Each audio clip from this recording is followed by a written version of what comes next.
Chapter 793. The vast sea was surging with turbulent waves. Gu Yan'er suppressed her cultivation to a very low level. Even though she revealed her strength in front of Duan Mulin and the others, she only revealed less than 1% of her aura. Even so, she could faintly sense the fluctuation of the heavenly Tao aura, and the threat it brought to her. Flying high in the air, her spiritual sense continuously spread out. Even under the suppression of the heavenly Tao, her spiritual sense could still cover a radius of 500 kilometers. Will Grand Master really encounter danger, Master? Gu Xiaoxue's eyes were full of worry and her heart was extremely depressed. She didn't even realize that her worry for Tan Xiao had caused problems in her Tao heart, which she had tempered for many years. It could be said that her mind was already in a mess. I believe in him. He has a way to survive even if the entire earth is destroyed, said Gu Yan'er coldly. Because he's my master. Gu Xiaoxue calmed down a bit and asked, Then, are we going directly to the 3-star vestige? You should be able to reopen it, right? I know about the several forces in the universe whose technological civilizations have developed to the peak. They also have very strong armed forces, said Gu Yan'er indifferently. But 3-star civilizations are pitifully weak in the universe. At my peak, I can destroy a 3-star civilization with a flick of my finger. Gu Xiaoxue's heart trembled, and she asked the last question she was worried about. Can your body withstand it? Gu Yan'er calmly nodded and calmly said, It won't affect me for a short time. Don't worry about it. Suddenly, Gu Yan'er's expression shifted and she instantly sped up with Gu Xiaoxue, flying toward the southeast about 500 kilometers away. In just a few breaths, she appeared on a desolate island. On the island, Tan Xiao blocked Cheng Xuemei's attack, without batting an eyelid. Although Cheng Xuemei's strength had advanced by leaps and bounds, she couldn't bring the slightest threat to Tan Xiao. At this moment, Cheng Xuemei was already sweating profusely. She gritted her teeth and attacked with all her might.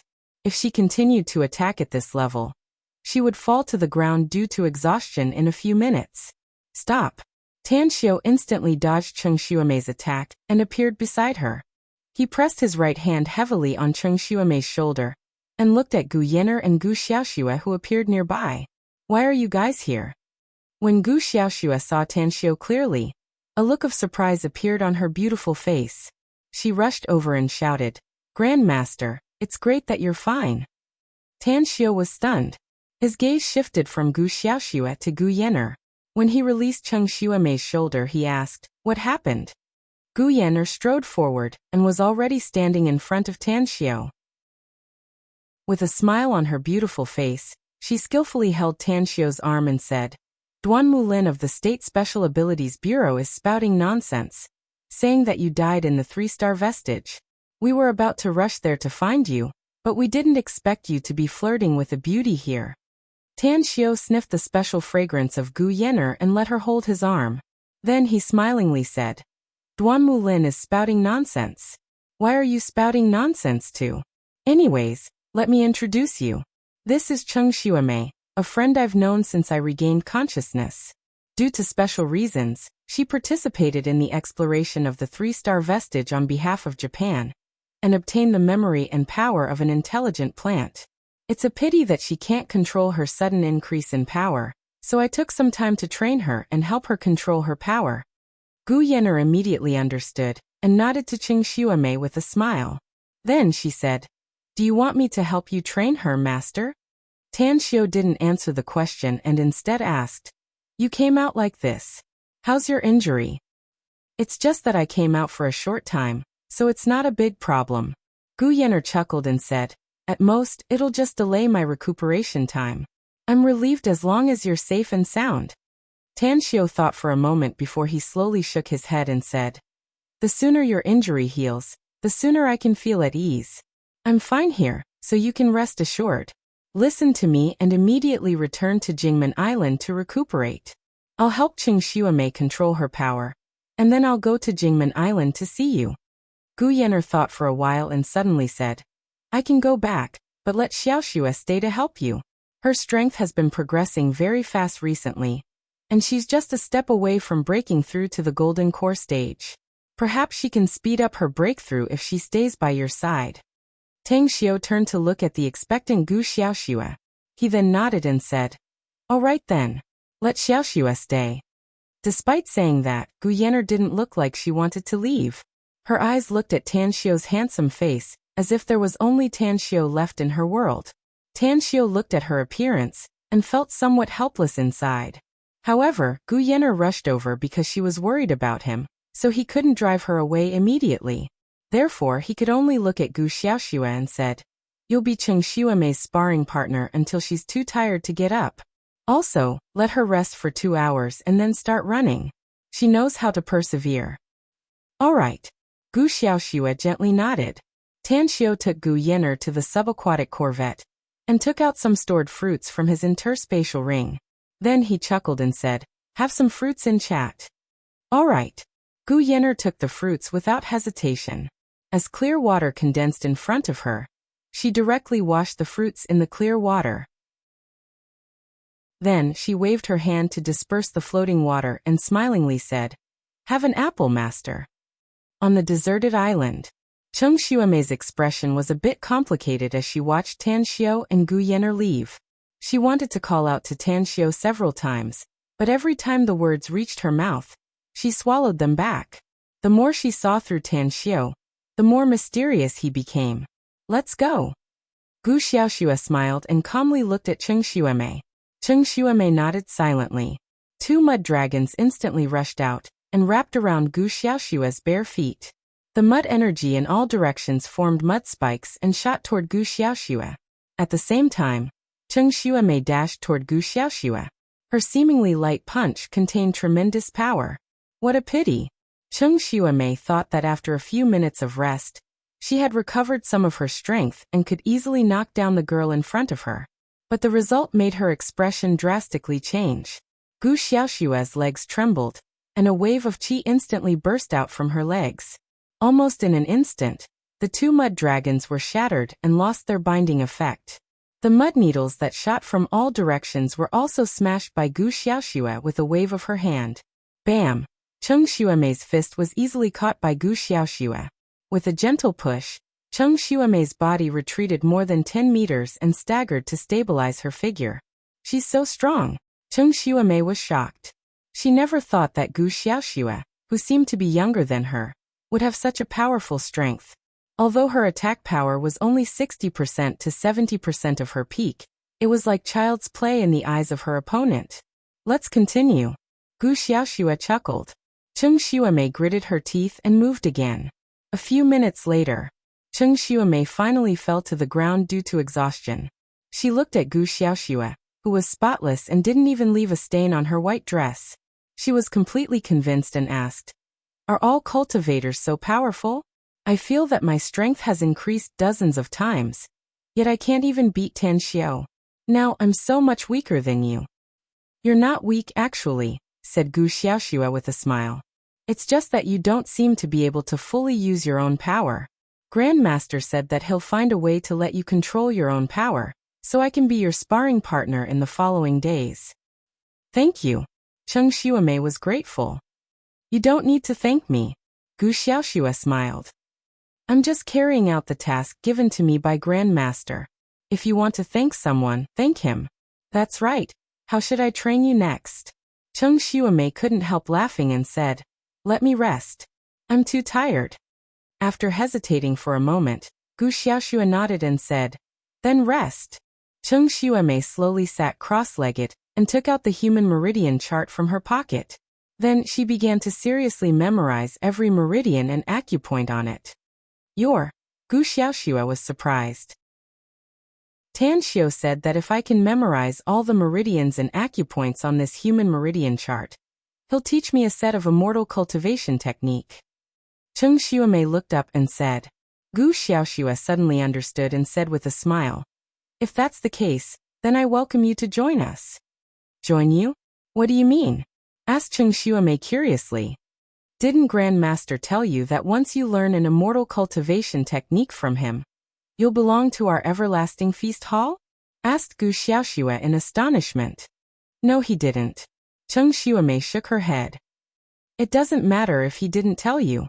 Gu Xiaoxue smiled and said, "In short, just remember it. Your background and foundation will be our everlasting feast hall in the future. You must not betray us and must obey the orders of the everlasting feast hall's top brass. Of course, the most distinguished person in our everlasting feast hall is you, Grand Master. Cheng Xuemei was silent for a moment and then slowly said, I used to be a policewoman, but I'm now a member of the Special Abilities Bureau. I've never thought about joining the everlasting feast hall. I'm afraid that the leaders of the Special Abilities Bureau won't agree to it. A touch of disdain appeared on Gu Xiaoxue's face as she indifferently said, Would your Special Abilities Bureau's people dare to disagree? We met someone from your Special Abilities Bureau on the way here. Although I don't know what status that old man surnamed Duanmu has in the Special Abilities Bureau, I'm afraid he won't dare to be an enemy of the everlasting feast hall for the rest of his life. What do you mean? Asked Cheng Xuemei with a puzzled expression. Master can destroy the entire Special Abilities Bureau with a flick of his finger if he wants to, said Gu Xiaoxue with a faint smile. If Grand Master agrees, all the ability users in the Special Abilities Bureau will turn into ashes in a flash. Just now, dozens of ability users from the Special Abilities Bureau knelt in front of my master, and couldn't even lift their heads. Chapter 794. Although Gu Yan wanted to stay with Tan Xiu for a while, she was still injured and reluctantly left. Tan Xiu directly handed over the task of training Cheng Xuemei to her, and then stayed in the subaquatic corvette to cultivate quietly. In the blink of an eye, it was the third day since Tan Xiu and Cheng Xuemei arrived on this island. Tan Xiu had no idea that hundreds of nautical miles away from him, two liners were braving the wind and waves, sailing toward the direction of the Strait of Malacca. Tang Guosheng and the members of the Tang family's first and second guardian squads were on these two liners. The vast sea was surging with turbulent waves. On the leading liner, Tang Guosheng stood straight as a cold light flashed in his wise and farsighted eyes. The bad news from Duan Mulin was hard for him to accept. He even made up his mind to find his grandson, Tan Xiu, even if he had to blast open the underwater vestige. If his grandson was alive, he wanted to see him. If his grandson was dead, he wanted to see his corpse. Report. A loud and clear voice came from outside the door. Tang Min, who was behind Tang Guosheng, opened the door and saw the captain of the first guardian squad, Tang Rong, standing outside. She asked in a deep voice, What's the matter? Through the binoculars, there's a fleet in front of us on the left, said Tang Rong. Two cruisers, a destroyer and a medium-sized liner. We can judge that it's F country's fleet based on the pattern printed on the hull. Tang Guosheng turned around and looked at Tang Rong, who was coming out of the door, and asked, According to the information from Duan Mulin, the F country's team that entered the 3-star vestige was completely annihilated inside. Yes. Tang Rong nodded silently. Tang Guosheng coldly snorted and said, There's no need to contact them since all the F country's team members died inside. However, be vigilant. F country's people didn't get any benefits this time, so they're probably angry out of shame. Be careful not to provoke us. I understand. Tang Rong nodded cautiously and turned to walk outside. Just as he took a few steps, a young man dashed over and reported in a deep voice, Captain, the F Nation's liner has already left the fleet's route and is heading in our direction. Send the order to avoid that liner as much as possible.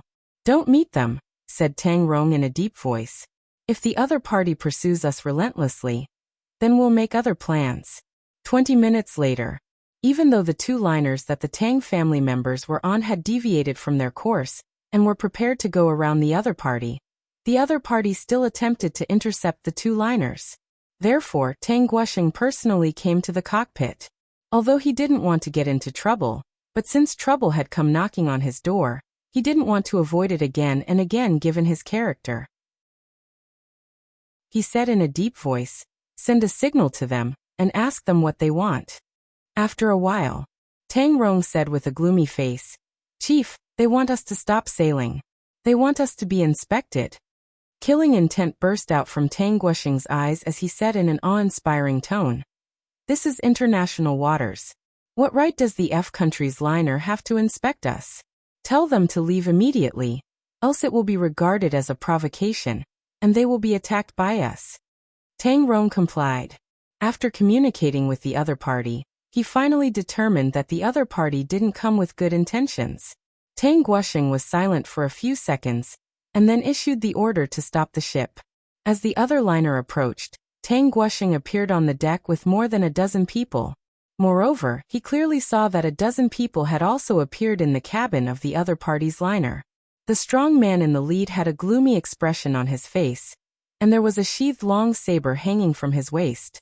The people around him also carried cold weapons, and almost all of them were long sabers and swords. Get ready to fight. Despite his old age, Tang Guosheng was, after all, a decisive person. He immediately issued the order upon seeing the weapons carried by the other party. Whoosh, whoosh, whoosh, whoosh. Four figures shot out from the other liner. Their speed was extremely fast. The distance of 20 to 30 meters was like a sharp arrow. They didn't borrow any force in the air, and directly dashed to the front of Tang Guosheng. At the moment when the four of them were in a defensive posture, the strong man in the lead leaped into the air, and stood in front of the four in just 1 or 2 breaths. Chinese? The strong man snorted coldly, and the killing intent in his eyes turned more intense. Tang Guosheng looked at the strong man as though he was facing a formidable enemy and said in a deep voice, "That's right. We're Chinese. But you people from the F country didn't get any benefits from the 3-star vestige, yet you actually came to us to cause trouble. You're just courting death." The strong man sneered and said, "I didn't expect you to know about the 3-star vestige. It seems that your identity is not simple. Maybe those 4 Chinese guys who came out of the 3-star vestige are hiding in your 2 liners." Tang Guosheng sneered and said, "Hide? Do you think our Chinese experts still need to hide?" The strong man disdainfully said, "Then what's the point of hiding if there's no need to hide? Tell them to come out and hand over the things they got from the 3-star vestige, and I'll leave your corpses intact. Otherwise, don't blame me for being cruel and merciless and killing everyone on these 2 liners." "Just you?" Tang Rong strode a few steps forward in an instant and fiercely punched the strong man. He was an elite expert cultivated by the Tang family since childhood. He had broken through to the martial arts grandmaster realm at the age of 35, and then retired from the army. After 12 years of cultivation, he reached the peak of the martial arts grandmaster realm half a year ago. Later on, he was sent to the Everlasting Feast Hall to undergo rigorous training and cultivation before he finally broke through and reached a higher level.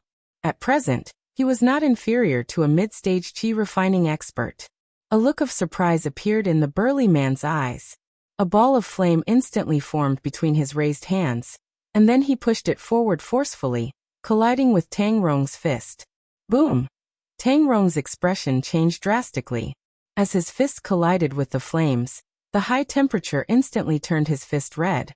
The 2 fire snakes broke free from the flames and bombarded his chest along his arm. It was just one hit. Tang Rong, who was comparable to a mid-stage qi refining expert, was sent flying and seriously injured.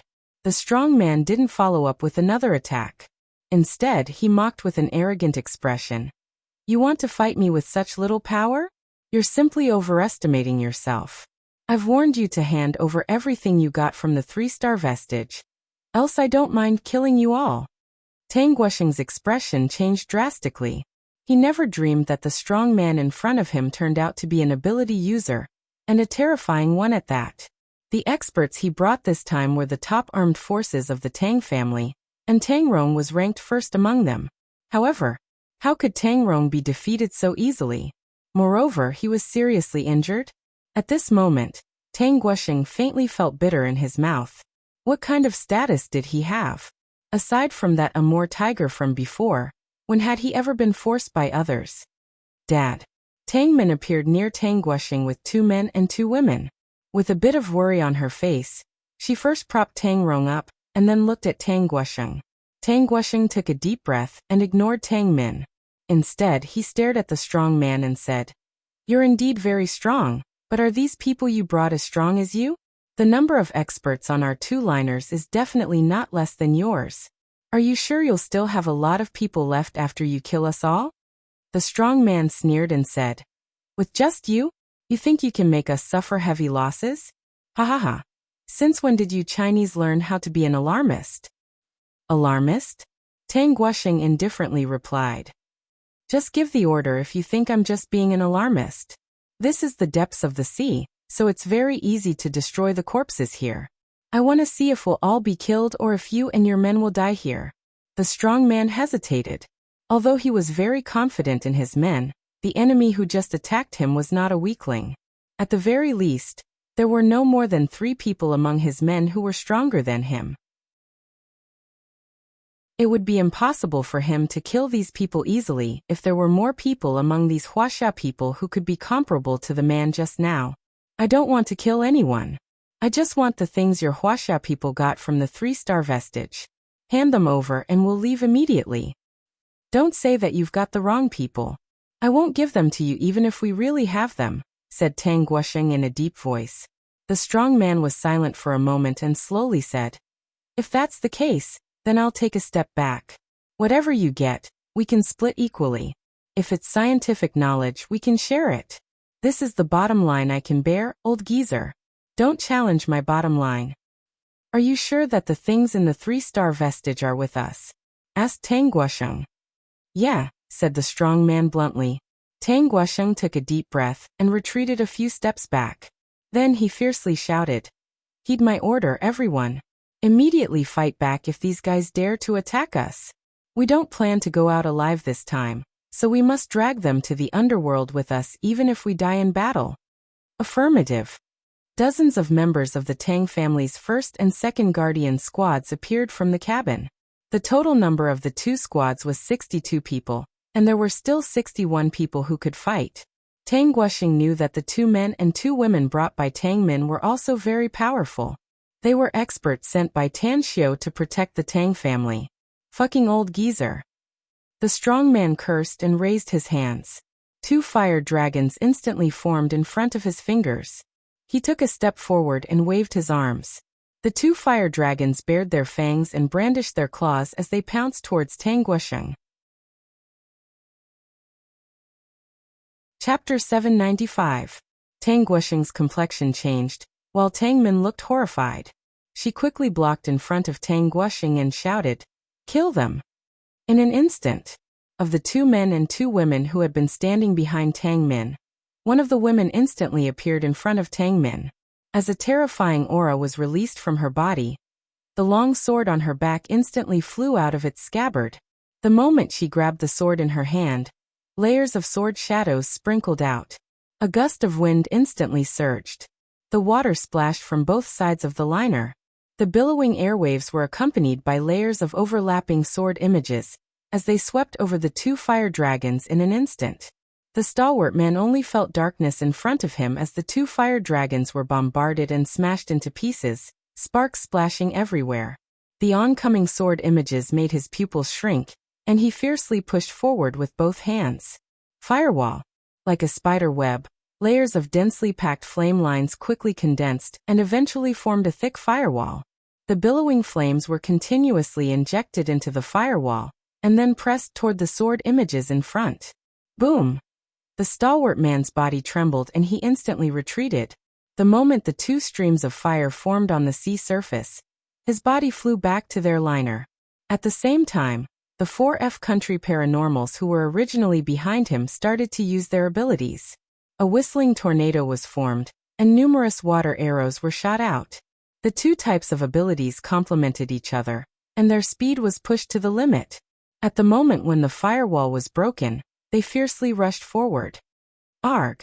The 4 people were sent flying by the billowing airwaves.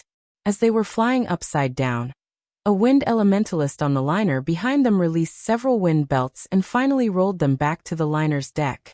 The middle-aged woman who waved the longsword retreated 3 steps back, and then stabilized her figure.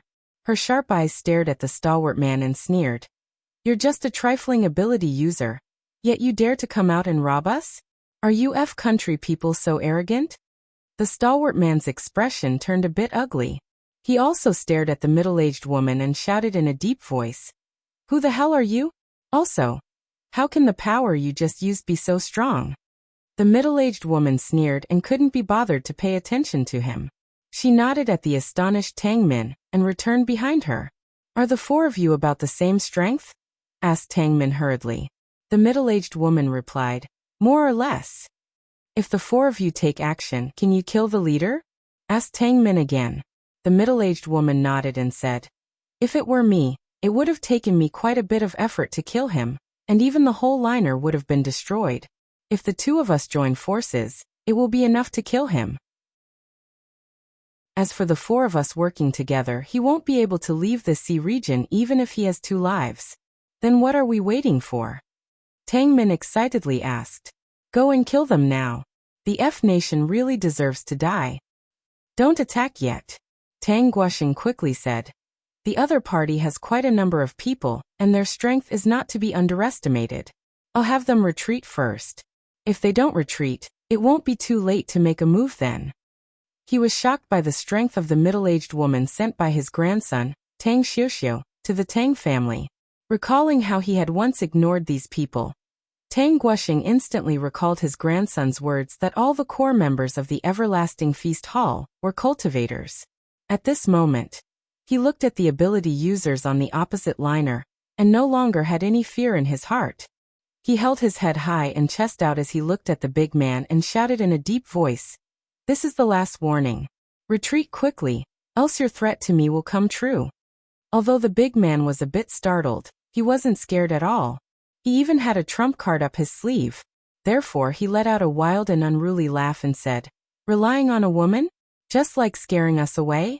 You old geezer, your head must have been kicked by a donkey. Plenty, it's all up to you now. No problem. A woman with an enchanting figure and revealing attire swayed her willow-slender waist as she took a few steps forward. Along with a series of tender laughter, a drizzle suddenly fell from the sky. Behind her, 6 men and women in dark blue attire, holding various utensils in their hands, rose into the air at the same time. The already turbulent sea around the liner they were on suddenly became unbearably violent under the same strength of the sea breeze. As waves exploded, pillars of water suddenly shot up into the sky. A total of 72 pillars of water rapidly rotated and absorbed the misty drizzle around them. Be careful, don't overturn the liner. Tang Min stood on the deck, but her body swayed a few times. In a flash, the 4 men and women with swords on their backs behind her were like cannonballs that blasted out and instantly appeared on the opposite liner. As the 4 swords rotated and crisscrossed, they instantly arranged the 4 symbols sword array. A terrifying aura burst out from the 4 symbols sword array, causing the thicker water columns in the surroundings to faintly distort. Flowing light, sword shadow. The overwhelming sword beams whizzed and rushed toward the opposite liner, while the figures of the 4 people behind the sword beams stirred the surrounding void and turned it incomparably dark. As the water columns seemed to come to life and rush toward them, the sword beams crazily stirred and turned the sea area into a terrifying space of torrential rain. 10,000 meters away, a freighter was floating on the sea with 2 men and women in black tuxedos standing on the top of the freighter. The man was tall and handsome, while the woman was incomparably beautiful. They looked at the distant sea as if they could see through the void and see the battle scene tens of thousands of meters away. Dorit, if my guess is correct, those 4 people should be the legendary cultivators of Wuxia, right? Because only they can burst out such a powerful combat power. The beautiful woman smiled and stroked her hair with her slender jade-like hands, exuding the charm of a mature woman. They're indeed cultivators of Wuxia. Dorit snorted coldly. I once met a brat who was much stronger than them. But that brat was too insolent and was eventually killed by my master and his senior brother. If I had my current strength, my master wouldn't have passed away due to his heavy injuries. Your master was a very powerful ability user of our country. He also participated in the Crusades. The beautiful woman shook her head and said, even the current you is inferior to him in the past. Even he passed away due to serious injuries, let alone you. However, those F country's ability users do have some ability. I know that Shui Duo. I've fought her before, and she was defeated by me. The 6 people behind her are all water attribute ability users. Their joint attack will cause their power to increase by more than 10 times. Tell me, who will be the winner of this showdown, or the F country's ability users? No matter who is stronger or weaker, They won't be the final winner, said Dorrit apathetically. F country's people didn't get anything from the 3-star vestige, but the Chinese people got too many benefits. We can't do anything to them in Haiben Island, but here, we must get the things in the 3-star vestige. The beautiful woman let out a faint smile and said, You'll have to pay the price if you want me to act. I know what you want, snorted Dorrit coldly. I'll give you that water crystal. If you're still not satisfied, I'll personally find someone to help you craft a water staff after we go back. The beautiful woman's eyes lit up and she said without hesitation, Deal. On the other side, for experts of the Everlasting Feast Hall unleashed their full strength. Even though Shui Duo and the other water attribute ability users had joined forces, the 4-symbol sword array still broke their formation. Even the F country's liner was split by the violent sword array, leaving dozens of cracks on it. The entire liner was about to be destroyed. Attack! Seize their liner! The strong man shouted angrily and rushed toward the 4 experts of the Everlasting Feast Hall, without hesitation. The other dozens of ability users also soared into the air and unleashed their own abilities to launch a fierce attack on the Tang family's people. People kept dying in the brutal battle. However, both sides tried their best to avoid causing harm to the liner as much as possible. It was because they were perfectly aware that no matter who would survive, they would need to take the liner to leave. On Huang Island, hundreds of nautical miles away, Tanxiu quietly sat cross-legged on a reef, continuously absorbing the star force from space. His star's tyrannical body had become more profound as he diligently cultivated. Now he only needed the last 2 layers to reach the perfect state. Kacha kacha! A robot bee flashed its metal wings and landed in front of Tanxiu. Its claws grabbed the stones on the ground and finally shot out a virtual hologram. Tanxiu opened his eyes and saw the scene displayed on the hologram. His expression greatly changed. As his finger slid on the hologram, a series of strange symbols finally appeared. These symbols were the numbers of the Bull's Dearth Galaxy. These numbers showed the exact distance from the virtual hologram. You two come back? Tanxiu's figure soared into the sky and shouted at Gu Xiaoxue and Cheng Xuemei 2,000 meters away. After a while, 2 figures sprinted over. Cheng Xuemei, who had removed the gravity suit, was now able to control part of her power. Although her speed was much slower than Gu Xiaoxue, she was already very satisfied. Did you call us, Grandmaster? Asked Gu Xiaoxue. Tanxiu instantly rushed toward the deep-sea corvette on the shore, but his voice stayed behind. Return to the deep-sea corvette immediately. Our people are under attack hundreds of nautical miles away. We must rescue them immediately. Our people? Gu Xiaoxue's expression shifted. Her figure flashed and instantly appeared next to Cheng Xuemei. Her lily-white hands grabbed Cheng Xuemei's collar and sprinted inside the deep-sea corvette with her. Grandmaster, who are the people we are going to rescue? Asked Gu Xiaoxue quickly after appearing next to Tanxiu. Chapter 796. With a gloomy expression, Tanxiu quickly typed on the virtual keyboard in front of the subaquatic corvette's control panel. As the subaquatic corvette sailed for a kilometer and sank to the bottom of the sea, it suddenly increased its power and bolted toward the several liners hundreds of nautical miles away. It only took a few minutes for the subaquatic corvette to arrive hundreds of nautical miles away. But in these few minutes, the fighting on the liners became more and more intense. The ability users of F country were faintly gaining the upper hand under the eruption of various abilities. Fuck off.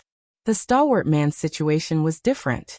Although his subordinates had killed or severely injured more than a dozen members of the Tang family's 1st and 2nd Guard squads, he was besieged by 2 experts of the Everlasting Feast Hall, and was in danger of being seriously injured or killed at any time. Tang Guoxing and Tang Min were protected by the other 2 experts of the Everlasting Feast Hall, and didn't suffer any injuries.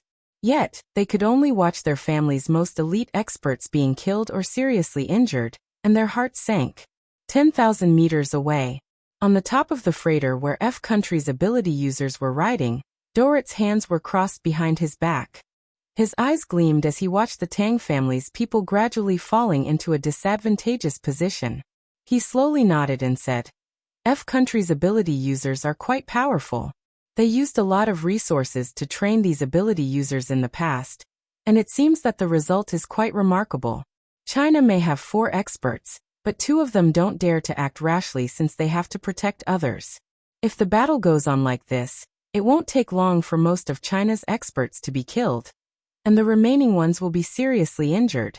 However, F country's ability users won't have it easy either, and the final result will be a lose-lose situation for both sides. The woman giggled and said, "Kill them. Die. The fiercer they fight, the easier it will be for us to act. There's an old saying in China that when the sandpiper and the clam fight, the fisherman benefits. We should be the fisherman, right?" Dorrit glanced at the woman and lightly said, "I didn't expect you to have such a deep understanding of China's culture recently. What's wrong? Do you want to organize an Eastern punitive expedition?" The woman rolled her eyes and angrily said, "I'm not tired of living. Why would I organize an Eastern punitive expedition? Furthermore, now is not the time for adepts to stand at the peak of humanity. Ordinary firearms are no threat to us, but what about more powerful weapons? Especially the secret weapon of each country, the laser gun." Dorrit's expression turned a lot more solemn as he nodded and said, "Countries are exploring and developing all kinds of relics, and the scientific and technological power they control is getting stronger and stronger. The laser guns with high firing speed, long range, and terrifying power have become the secret weapons of various countries. They are indeed able to threaten us." The beautiful woman didn't think as much as Dorrit. She gazed into the distance and said, "Don't let your imagination run wild. Let's just wait for both sides to suffer. Maybe there are treasures in the 3-star vestige that are beneficial to us ability users.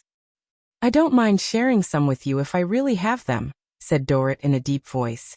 "But if you don't, we can't change the terms we agreed on before. Okay."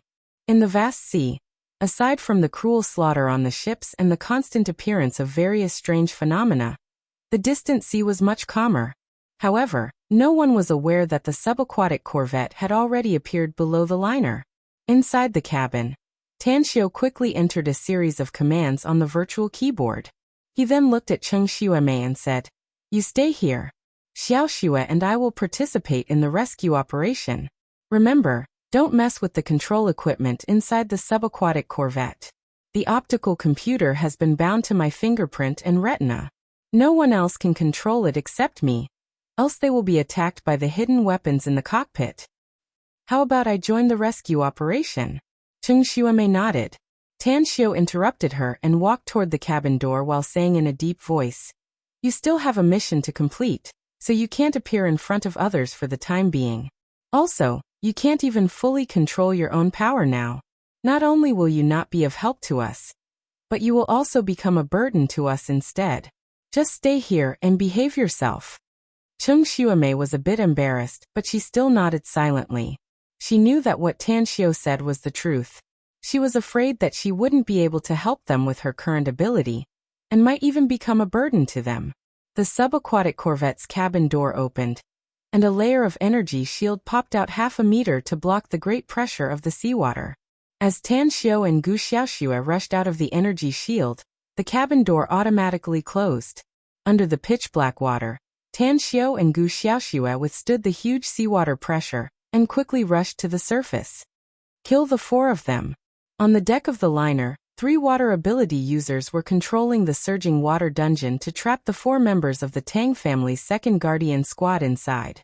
Even as the seawater solidified, ice arrows easily penetrated the water dungeon and shot toward the 4 people inside. Among the 4, a member of the second guardian squad clutched his bloody left arm. Blue veins bulged on his forehead and his eyes were full of killing intent. Yet he had no way to rush out of the water dungeon. While the other 3 people dodged the ice arrows, they also had to take out their hands to help him block the ice arrows. "Don't worry about me. You guys find a way to kill your way out." The member shouted loudly. Puff! Just as his voice fell, an ice arrow shot through the abdomen of a middle-aged man who was protecting him. As blood splashed, the middle-aged man flew several meters away and fell heavily. In an instant, the 4 people all felt a strong sense of powerlessness in their hearts. They knew very well that with their strength, It was almost impossible to break out of the water dungeon. But if they couldn't break out, they would have to face the enemy's continuous attacks, and they couldn't launch any counterattack. Whoosh! A lightning-fast figure rose from the sea near the edge of the liner.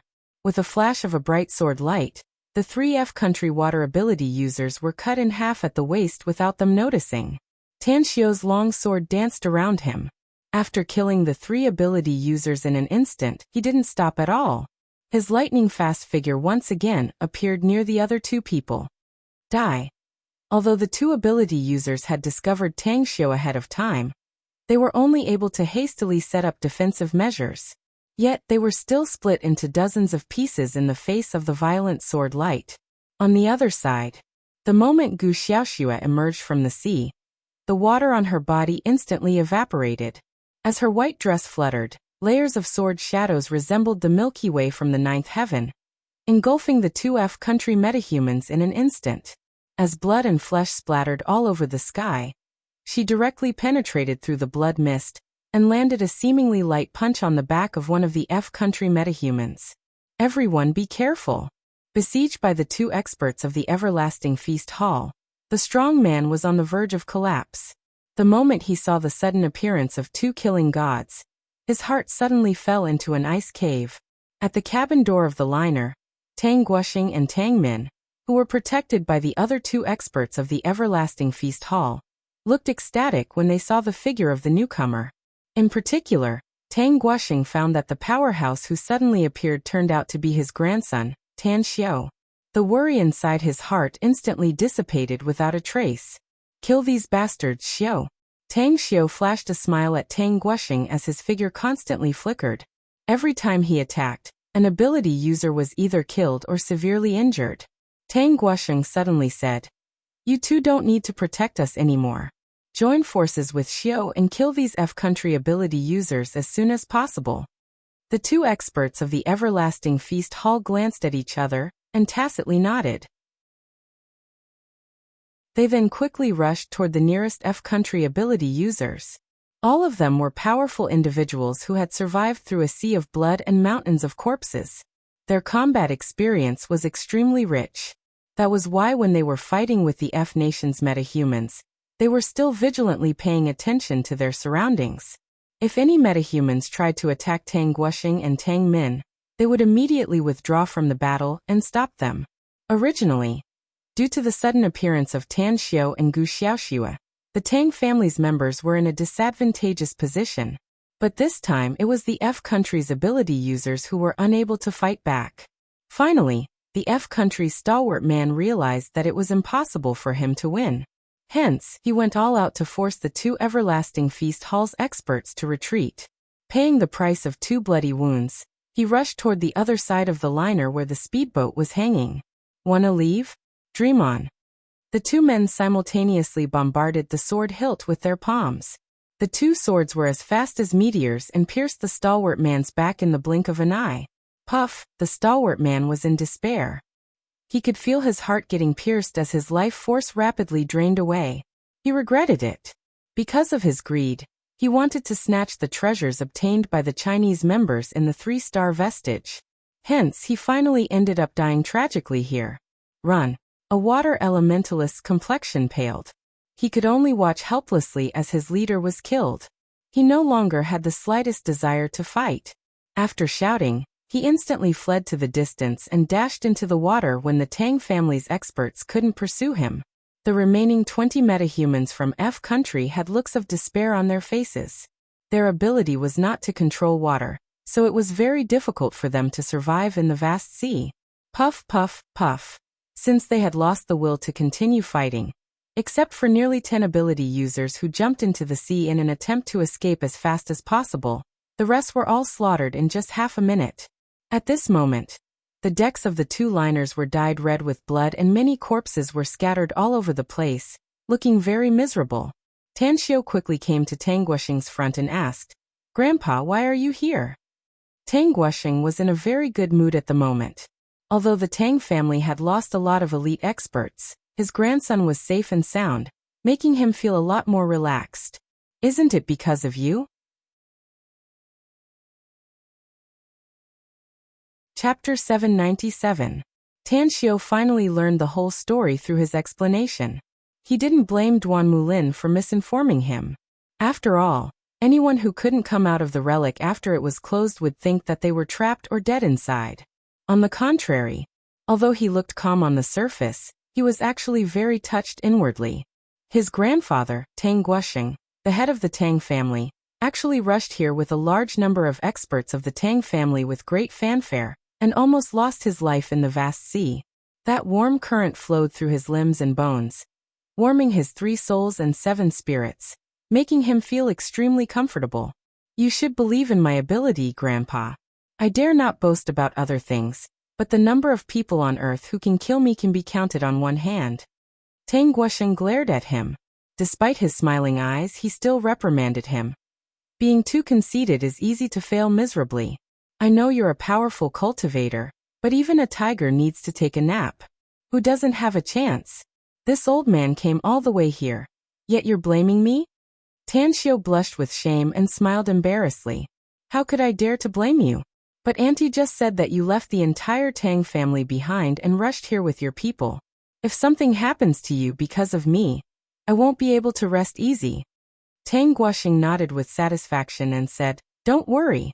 It's fine even if I didn't inform the rest of the family.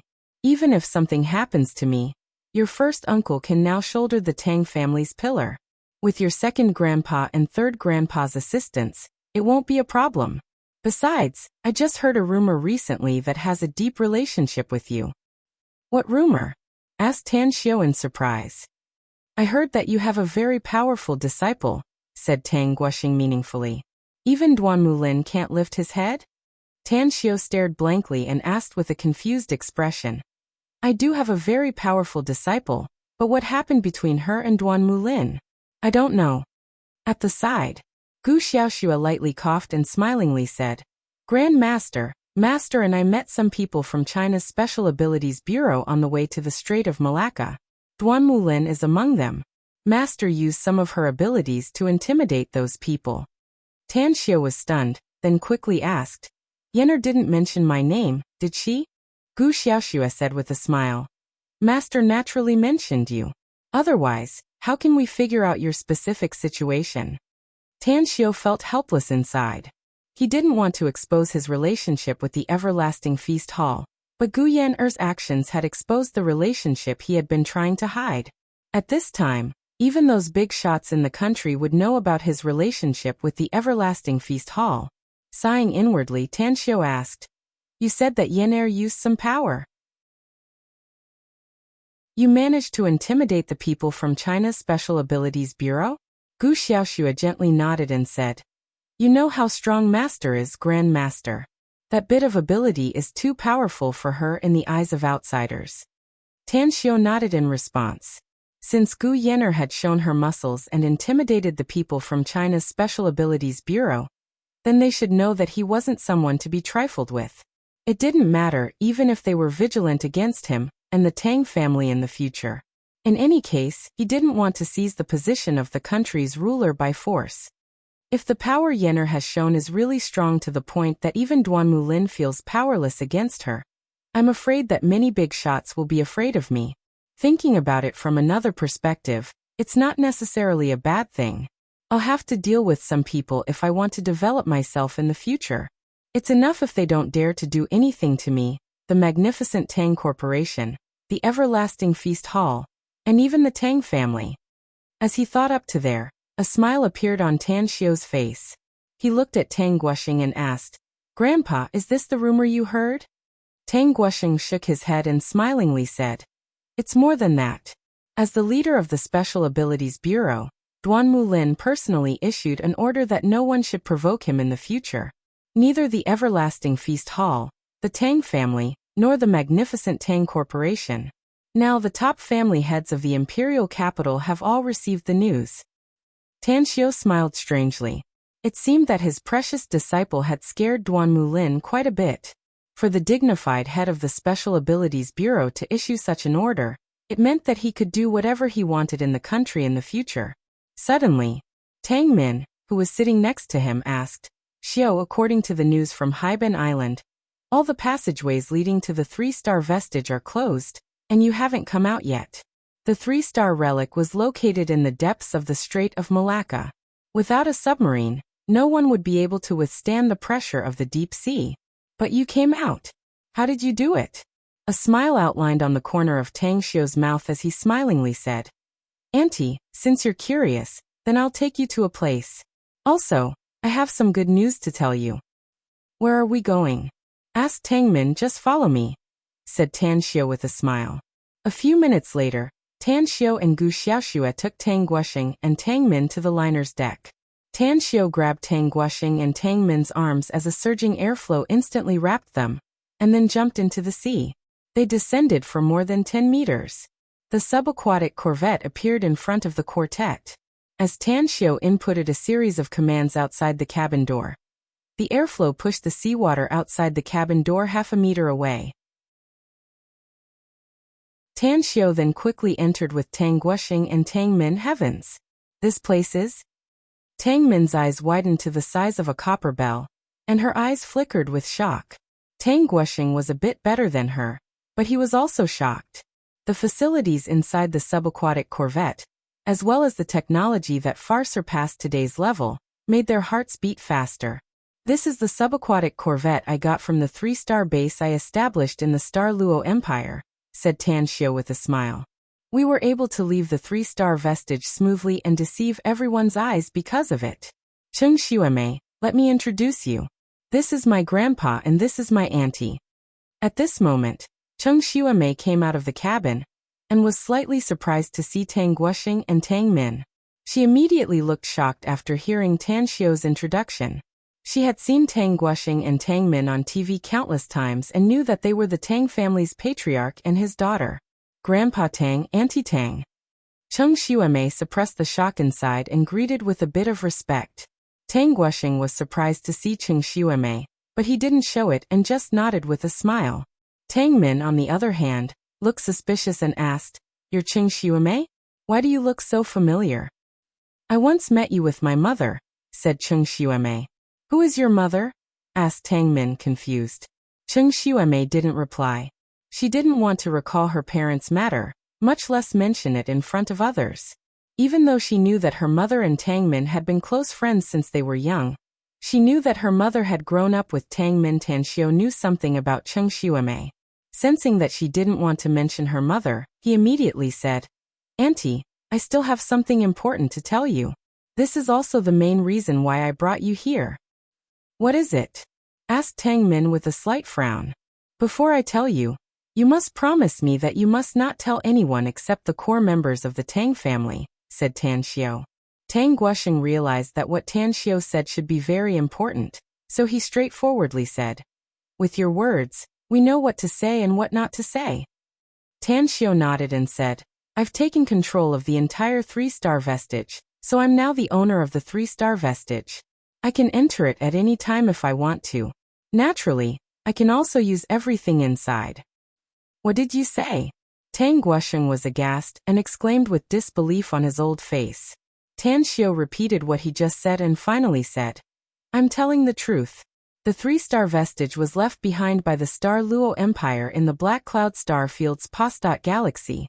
To be precise, it was the Star Luo Empire's fleets that fled and eventually fled to Earth. They hurriedly built a seabed base, but they eventually perished due to the sudden change in Earth's environment and climate. What sudden change in climate and environment? Asked Tang Guoxing hurriedly. Tectonic movements, volcanic eruptions, and the extinction of all living things, answered Tan Xiu.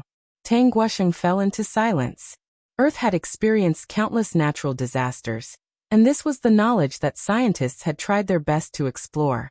It was just that he didn't expect that the extraterrestrial races would suffer such a devastating blow. What exactly is inside the 3-star vestige, Xiu? What's in it for us?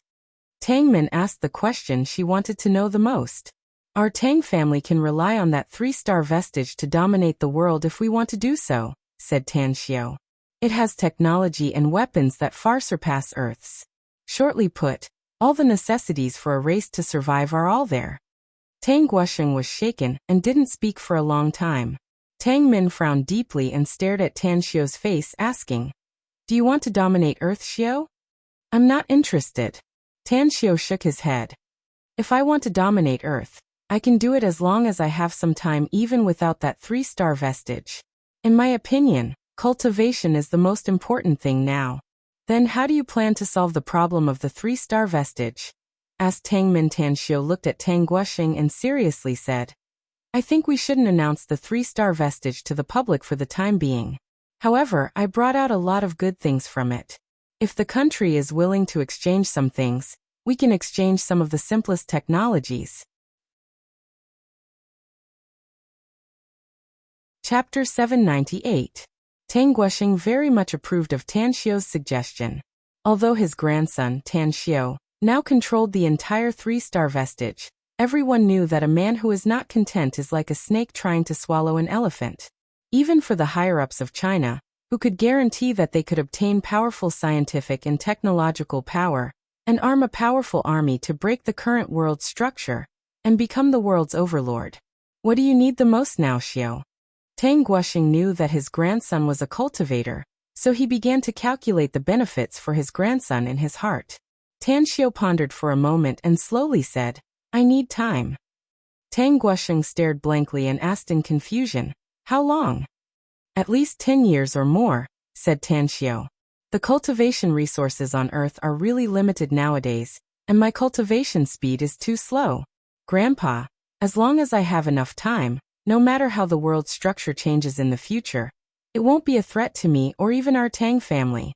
Tang Guoxing nodded silently. He felt that the 10 years that his grandson said was too little. If he wanted to cultivate to the level of a true expert, time was far from enough. For example, the Amur tiger in the northeast. He was 200 years old, but how much cultivation did he have? Then let's think about it and see what we can offer. We can make our country stronger and stronger, but we can't make it too strong in a short time. All right. Afterward, the grandfather and grandson began to discuss. Tan Xiu took out a lot of things from his interspatial ring. After their research, they finally determined a few things. Apart from the subaquatic corvette they were currently riding, there was only a producer for daily necessities and a few energy crystals. The subaquatic corvette we're riding now has more than a dozen weapon configurations inside, and the most powerful one is the subaquatic laser cannon. It can even blast a small island. Hence, I'm going to dismantle the main cannon and leave some other less powerful weapon systems. I believe that once the higher-ups of China get their hands on this subaquatic corvette, they won't be able to achieve much in 3 to 5 years. After 8 or 10 years, even if their research is thorough and they can use the scientific and technological results to manufacture a large number of subaquatic corvettes, we don't have to worry about it anymore. At the end of the discussion, Tan Xiu said slowly. Tang Guoxing nodded with satisfaction and smilingly said, "If you ask me, I'm afraid the higher-ups of China will be grinning from ear to ear even if most of the weapons on this subaquatic corvette are dismantled and handed over to them. Why can't our country become the world's hegemon? No way to become number one in military affairs? Isn't it because their weapons are too weak?" Tan Xiu said with a smile, "Since we are Chinese, we must make our country's weapons more powerful and make our country's armed forces the most powerful. I hope the higher-ups of our country don't have any ambitious people." Although he said so, he was sure that once Wuxia's military power reached the top in the world, even surpassing America by a large margin, the country's bigwigs would definitely implement some plans. At the very least, it would cause some changes to the current world structure. Wuxia was like a sleeping lion that got stronger and stronger after awakening, and could now reach the world's first-class standard. However, a lion was a lion. Even though the lion had been staying in its territory peacefully for the past few decades, when it possessed the greatest strength, it would definitely want to step into the vast territory of the forest. Tan Xiu wanted his country to become stronger and stronger, but he needed more time to make his strength and influence stronger. Otherwise, this planet would be destroyed before he could ascend to the heavens in the future. Knock, knock, the door was knocked. Cheng Xuemei, who didn't participate in the discussion, pushed the door and entered. She looked at Tan Xiu and quickly said, The virtual image of the detector just showed that some people are approaching us. If my guess is correct, they should be people from America. Tan Xiao and Tang Guoxing exchanged glances and looked surprised. Tang Min, on the other hand, was puzzled and asked, "Someone from Team M? They're approaching us? Are they the same as those ability users from France? They also want to snatch the treasures obtained from the 3-star vestige from us?" Tang Guoxing nodded thoughtfully and said, "That should be the case. America has always regarded themselves as the world's top dog. Yet all the powerhouses sent by their country were annihilated in the 3-star vestige.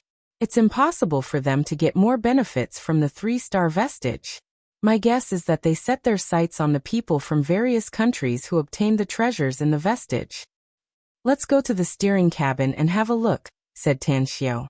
Shortly after, all 5 of them went to the steering cabin and watched the scene displayed on the virtual screen.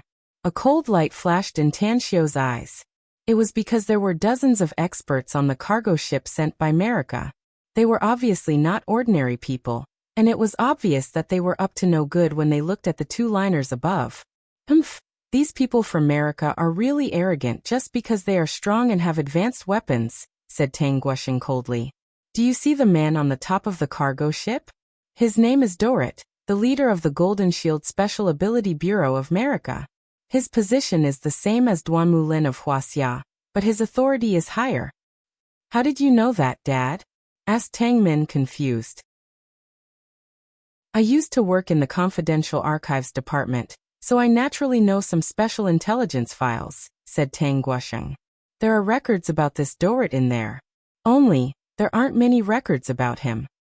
"Why didn't you recognize the identity of the F country's ability users we met before?" asked Tang Min curiously. "F country's ability users are very low-key." Tang Guoxing shook his head and said, "I only know that they have established a special ability bureau, but I don't know who's in charge, how many ability users they have, and how powerful they are. Further, F country's aggressiveness is not as strong as the M country, so we mostly pay attention to the M country's intelligence."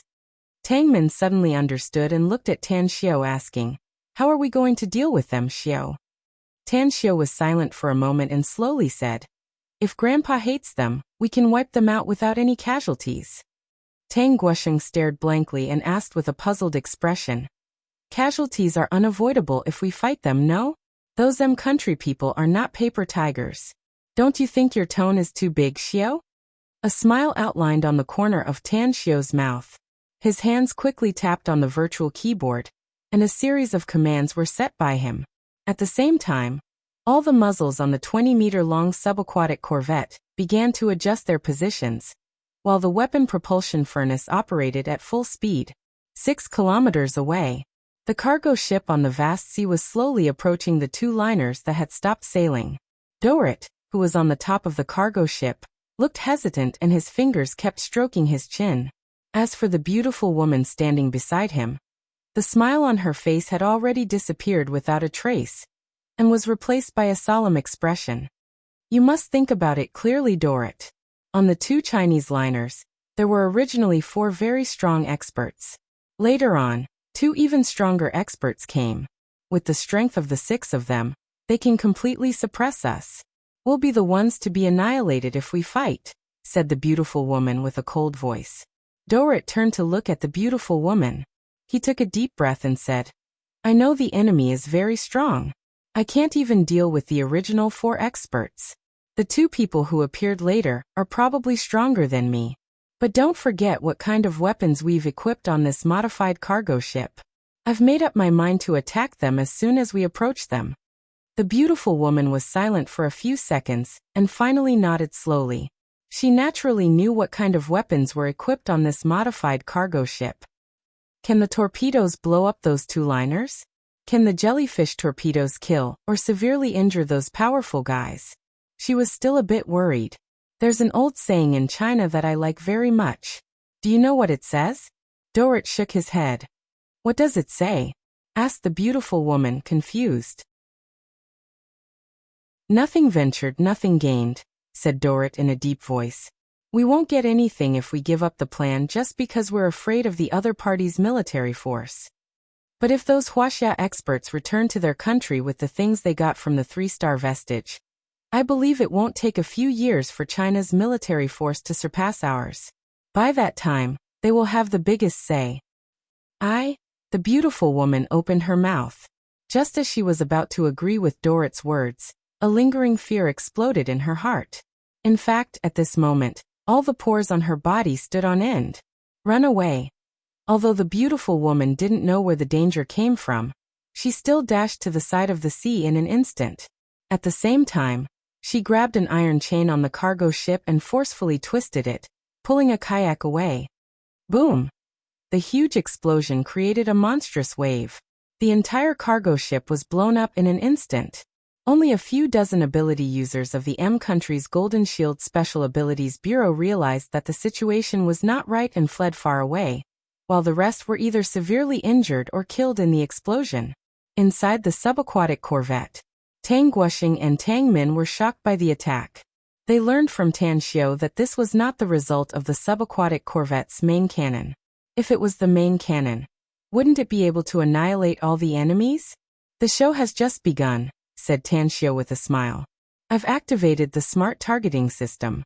None of those ability users from Country M will be able to escape. Standing behind Tan Xiu, Cheng Xuemei hurriedly said, Aren't we going to leave some of them alive to interrogate them about the M country's Golden Shield Special Abilities Bureau? Chapter 799. As far as Tan Xiu was concerned, it didn't make any sense to keep them alive. It didn't matter if he couldn't figure out the situation of Country M's Golden Shield Special Abilities Bureau. He was not a politician, but a cultivator who simply wanted to make some money to buy cultivation resources, and then accompany his family to seriously cultivate. Tang Guoxing completely respected Tan Xiu's opinion at this moment. When he found that the latter shook his head, he directly said, Xiu has his own plans. Since he doesn't want to keep them alive, then kill them all. I believe that Country M will be well behaved for a few years after these Golden Shield Special Abilities Bureau ability users suffer losses. As he said that, everyone's eyes were still glued to the virtual screen, watching the dozen or so Golden Shield Special Abilities Bureau ability users from Country M unleash their special abilities one after another, and quickly fled from the place where the cargo ship exploded. The beautiful woman was still fine. She was a water elemental special ability user, and also managed to grab a kayak in a hurry. She controlled it to escape a kilometer away, and didn't suffer any serious injuries. However, Dorrit didn't have a sixth sense like the beautiful woman, so his reaction was a lot slower. At this moment, his back was badly mutilated and blood stained the corner of his mouth. He desperately controlled the two flames and quickly ran away on the surface of the sea. Boom boom boom, 6 roars came from behind them. Dorrit and the beautiful woman looked back as they ran, and their complexions drastically changed. They saw 6 members of the Special Abilities Bureau being bombarded by shells out of the water, and their bodies exploding into a mist of blood more than 10 meters high in the air. What the hell was that? Dorrit's eyes widened, and his chest was filled with flames of anger as he roared while fleeing. Unfortunately, no one answered him. Even the beautiful woman with the lightest injury couldn't explain. Sang Ro was a water elemental of the Golden Shield Special Abilities Bureau. She was 48 years old and definitely ranked among the top 5 in the entire Golden Shield Special Abilities Bureau. She was also Dorrit's right-hand man. At this moment, although she was injured in the explosion of the cargo ship, it didn't affect her ability much. After entering the sea, she was like a fish in water, manipulating the water around her and constantly accelerating her swimming speed. At this time, even a supercar running at full speed couldn't match her speed in the water. The sea is my world. I can survive even if I stay in the sea for a few months. No matter what kind of weapon the other party uses, as long as I'm in the water, it won't pose any threat to me, Hayamoto Sangro imagined. Suddenly, a terrifying aura spread out, and even the buzzing sound traveled extremely fast in the water. In less than 2 seconds after she caught sight of it, a huge impact hit her back. As her body exploded, the seawater was dyed red. On the sea, the gorgeous woman operated the kayak and quickly appeared beside Dorrit. Looking at his miserable appearance as he coughed up blood, she shouted in a deep voice. Come on, I'm faster than you on the sea. I'll take you to escape. The flames of anger in Dorit's chest subsided a lot. After he sprinted to the kayak, the flames he manipulated dissipated. Seeing that the beautiful woman's injuries were not serious, he turned his head and looked behind him. Boom. Boom. He clearly saw the two remaining ability users of the Golden Shield Special Abilities Bureau on the sea surface hit by the shells that shot out of the sea. Although the shells did not blow them up into ashes, their bodies were blasted open and they were killed. Bastard. Even if it's a torpedo or a jellyfish mine, it's impossible for it to have such power, speed, and accuracy. What kind of weapon is that?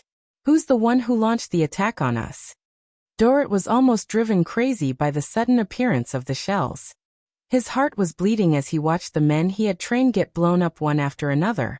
I think it should be the work of Wuxia's people, said the gorgeous woman coldly. There's no one else in this sea area except for Wuxia's liner. We should be ambushed by Wuxia, Dorit. I'm guessing there's even a Chinese submarine at the bottom of the sea. Wuxia. I also guessed that it's their people, roared Dorit. But these bastards almost died in the hands of F country's Special Abilities Bureau's ability users. How dare they attack us? Also, we're so far away from them. How did they find us? Our eyes have undergone surgery to greatly improve our eyesight, sneered the gorgeous woman. Don't tell me that no one from Wuxia has undergone surgery? Most importantly, if those two liners aren't just ordinary liners but ones equipped with military reconnaissance systems, it's easy for them to find us through the instruments. Anyways, it's useless no matter how angry we are. The most important thing now is to run away, far away from this sea area. Dorit took a deep breath to suppress his anger, and coldly said with a gloomy face, I'll definitely make those Wuxia bastards pay a painful price as long as I don't die today. I'll massacre them, at least a small city of theirs. Only then can the hatred in my heart be appeased. You're right. Only by slaughtering those Wuxia people, and using their blood can we wash away today's humiliation. Suddenly, the gorgeous woman's body trembled. Almost in an instant, two water columns appeared on both sides of the kayak and instantly wrapped around her body, forcibly moving her several meters away. Boom! A cannonball bombarded the kayak and instantly hit Dorit, who was unaware of it, causing him to lose consciousness amidst the flames of the explosion. His body was still intact, but his internal organs were shattered by the power of the explosion. Unless he had an immortal pill concocted by a perfected golden immortal, only death awaited him. Dorit! The gorgeous woman looked deeply sorrowful. She didn't have much affection for the people of the Golden Shield Special Abilities Bureau, but it was different for Dorit. Although she was only a nominal member of the Golden Shield Special Abilities Bureau, it was all because of Dorit. Although they didn't have any romantic feelings, they had done many things together, and had a very good comrade in arms. But at this time Dorit, one of the few friends she trusted very much, was killed just like that, causing her to be thoroughly furious. Damned Wuxia people! I'll make you pay with your blood sooner or later. The gorgeous woman angrily roared, and let the water dragons roll her as she continued to flee into the distance. Her speed of fleeing was even faster than before. Whoosh! Whoosh! 2 half-meter-long cannonballs completely locked on the gorgeous woman in midair. A few seconds after she cursed, the 2 cannonballs bombarded her body. Inside the subaquatic corvette, Tanshio quietly watched the gorgeous woman being killed by the 2 cannonballs. The coldness in his eyes gradually subsided. He turned to look at Tang Guosheng and said, I still need to stay at sea for 2 more days, Grandpa. I'm sure you've alarmed a lot of people since you brought our Tang family's people here in a hurry.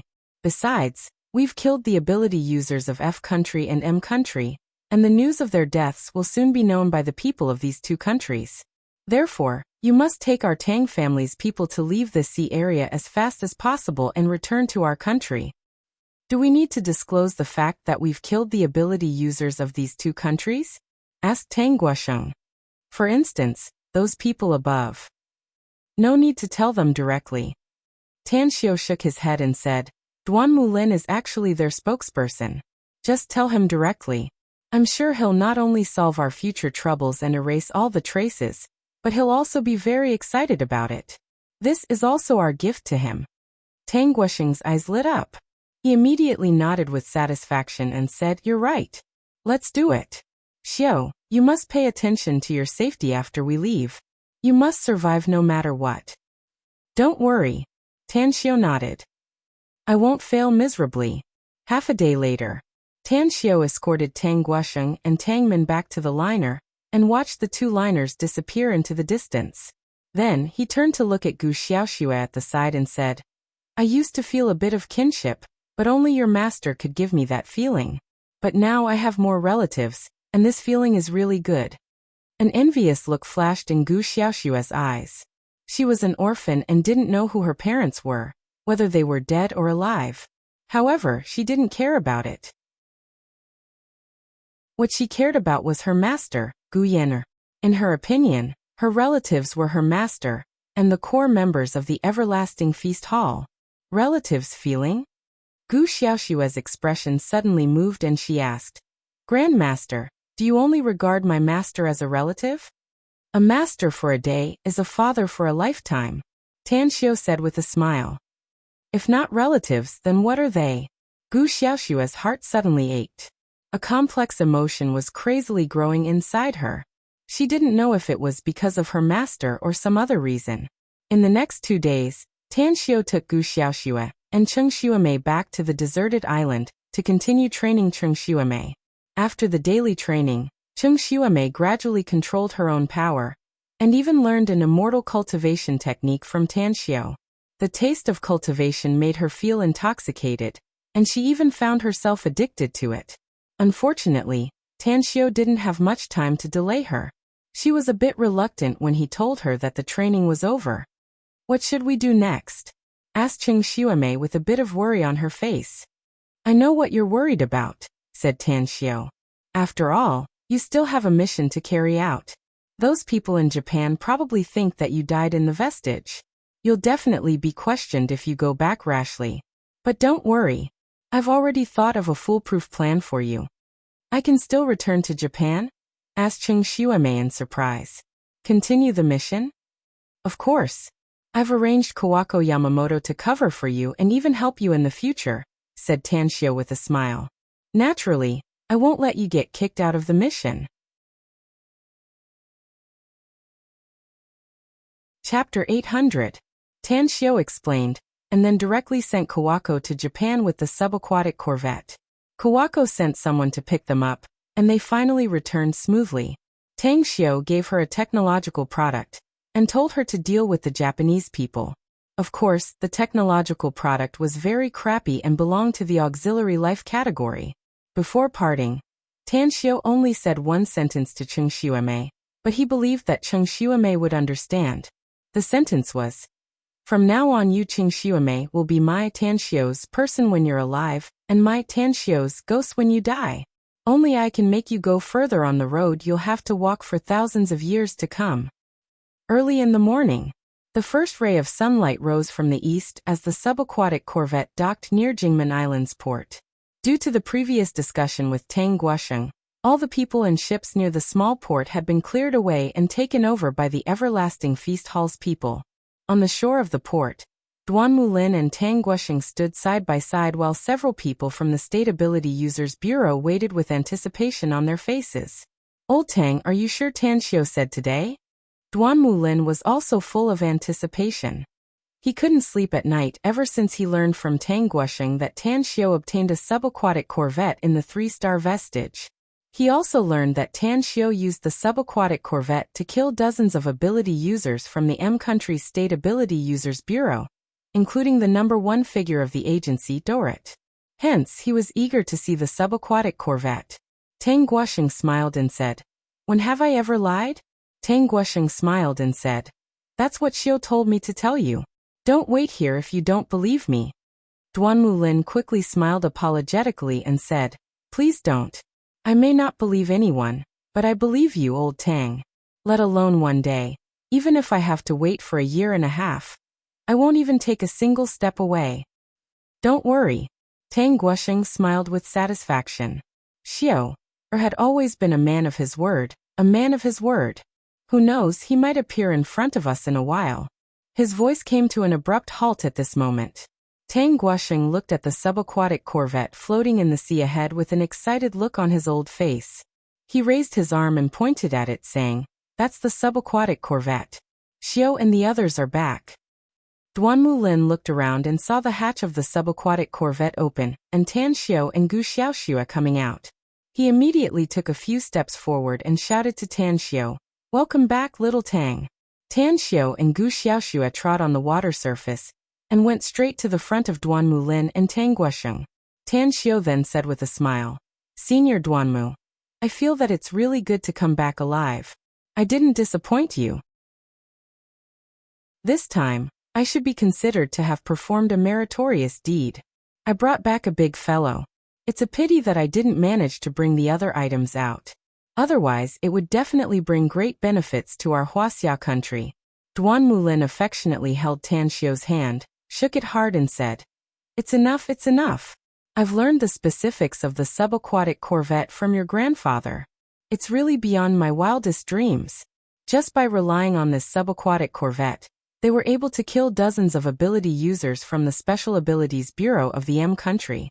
The most important thing is that even Dorit was killed. This subaquatic corvette is definitely a terrifying killing weapon under the sea."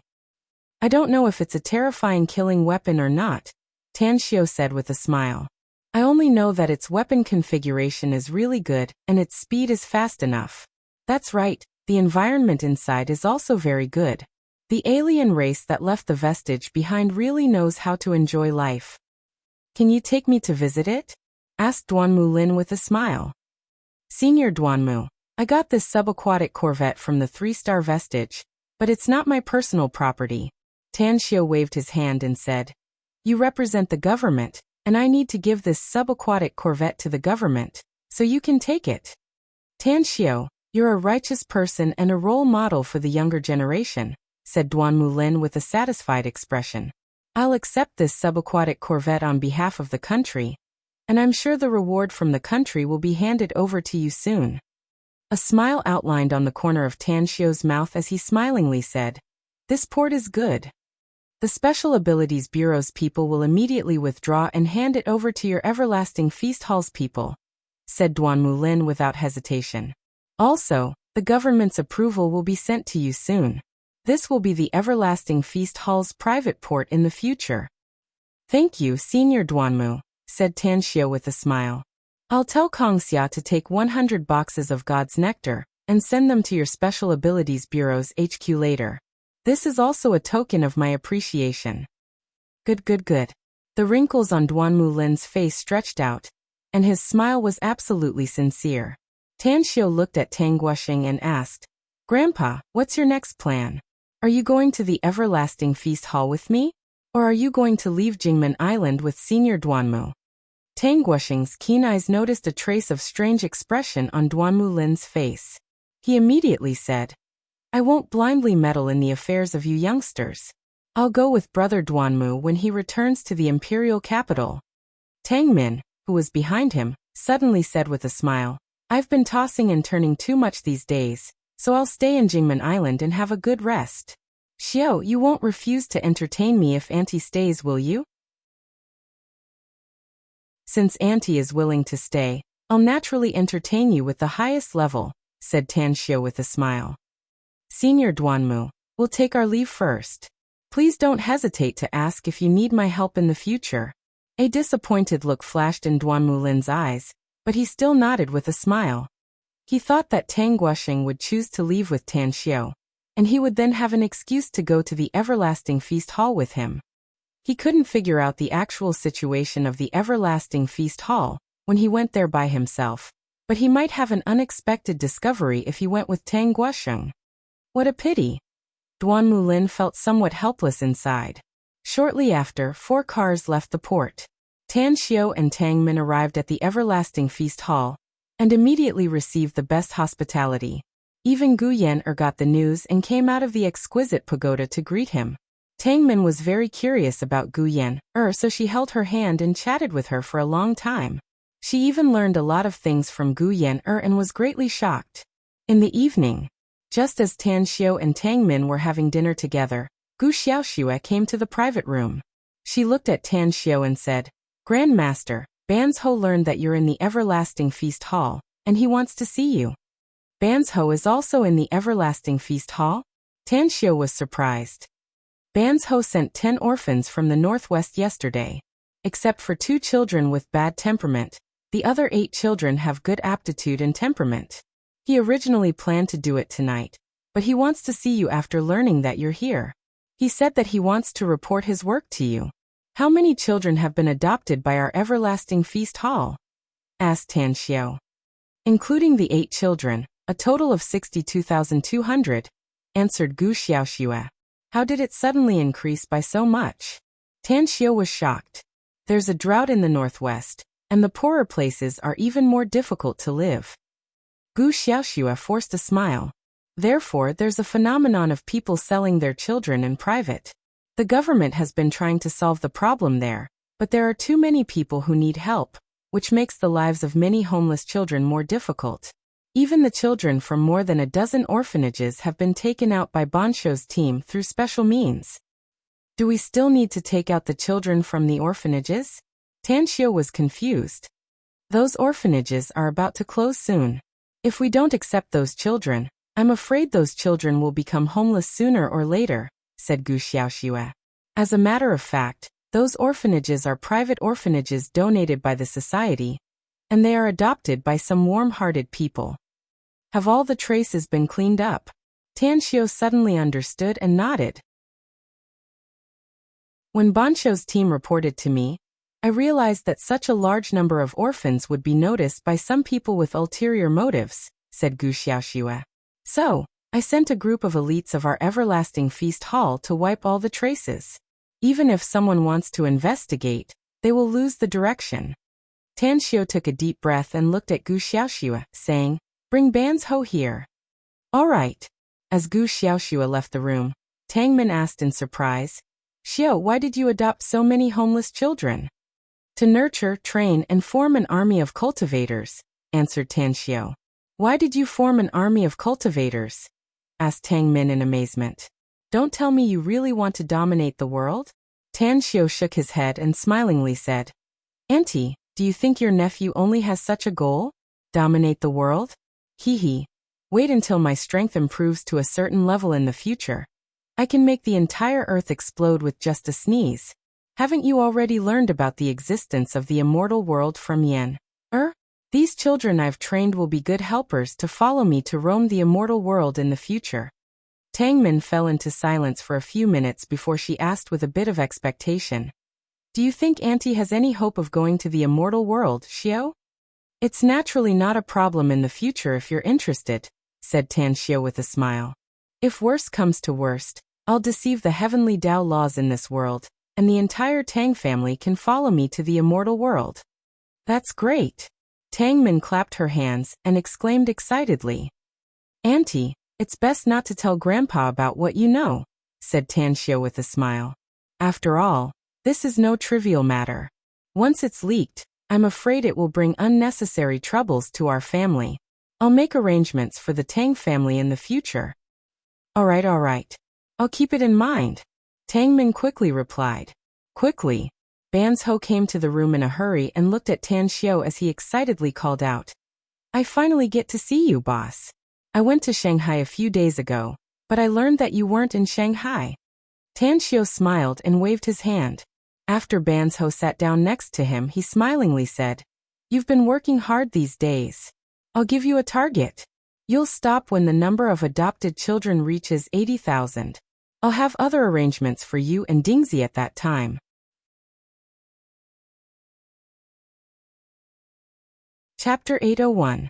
After chatting with Banzhou for a while, Tan Xiao found that the man had become more mature and steady in the past year. After praising him and carefully exhorting him, Tang Xiao let Banzhou leave. Grand Master, do you want to go to Clam Island? Gu Xiaoxue stood at Tang Xiao's side. The corner of her mouth was outlined on her devastatingly beautiful face, revealing an intoxicating smile. After pondering for a moment, Tan Xiao slowly nodded and said, Since we've arrived at Jingmen Island, and it's not too far from Clam Island, let's go there. Auntie, do you want to go with me? Tang Min wanted to see the results of Tan Xiu's establishment of the Cultivator Legion, so she replied without hesitation, "I'll go with you." Early morning the next day, a passenger ship docked at the newly built port of Clam Island. Just as Tan Xiu, Tang Min, and Gu Xiaoxue came out of the cabin, they saw more than a dozen stalwart men standing guard at the port. One of them even strode toward them. His expression slightly changed when he saw Tan Xiu and Gu Xiaoxue. His expression turned particularly fanatical as he greeted respectfully, "Boss."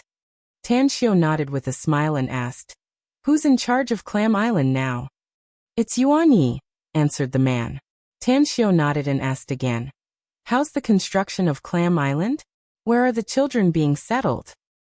"The construction is still in progress, and it's difficult to see the results in a short time," answered the man.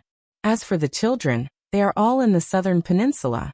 It's a restricted area that even we don't have the right to enter."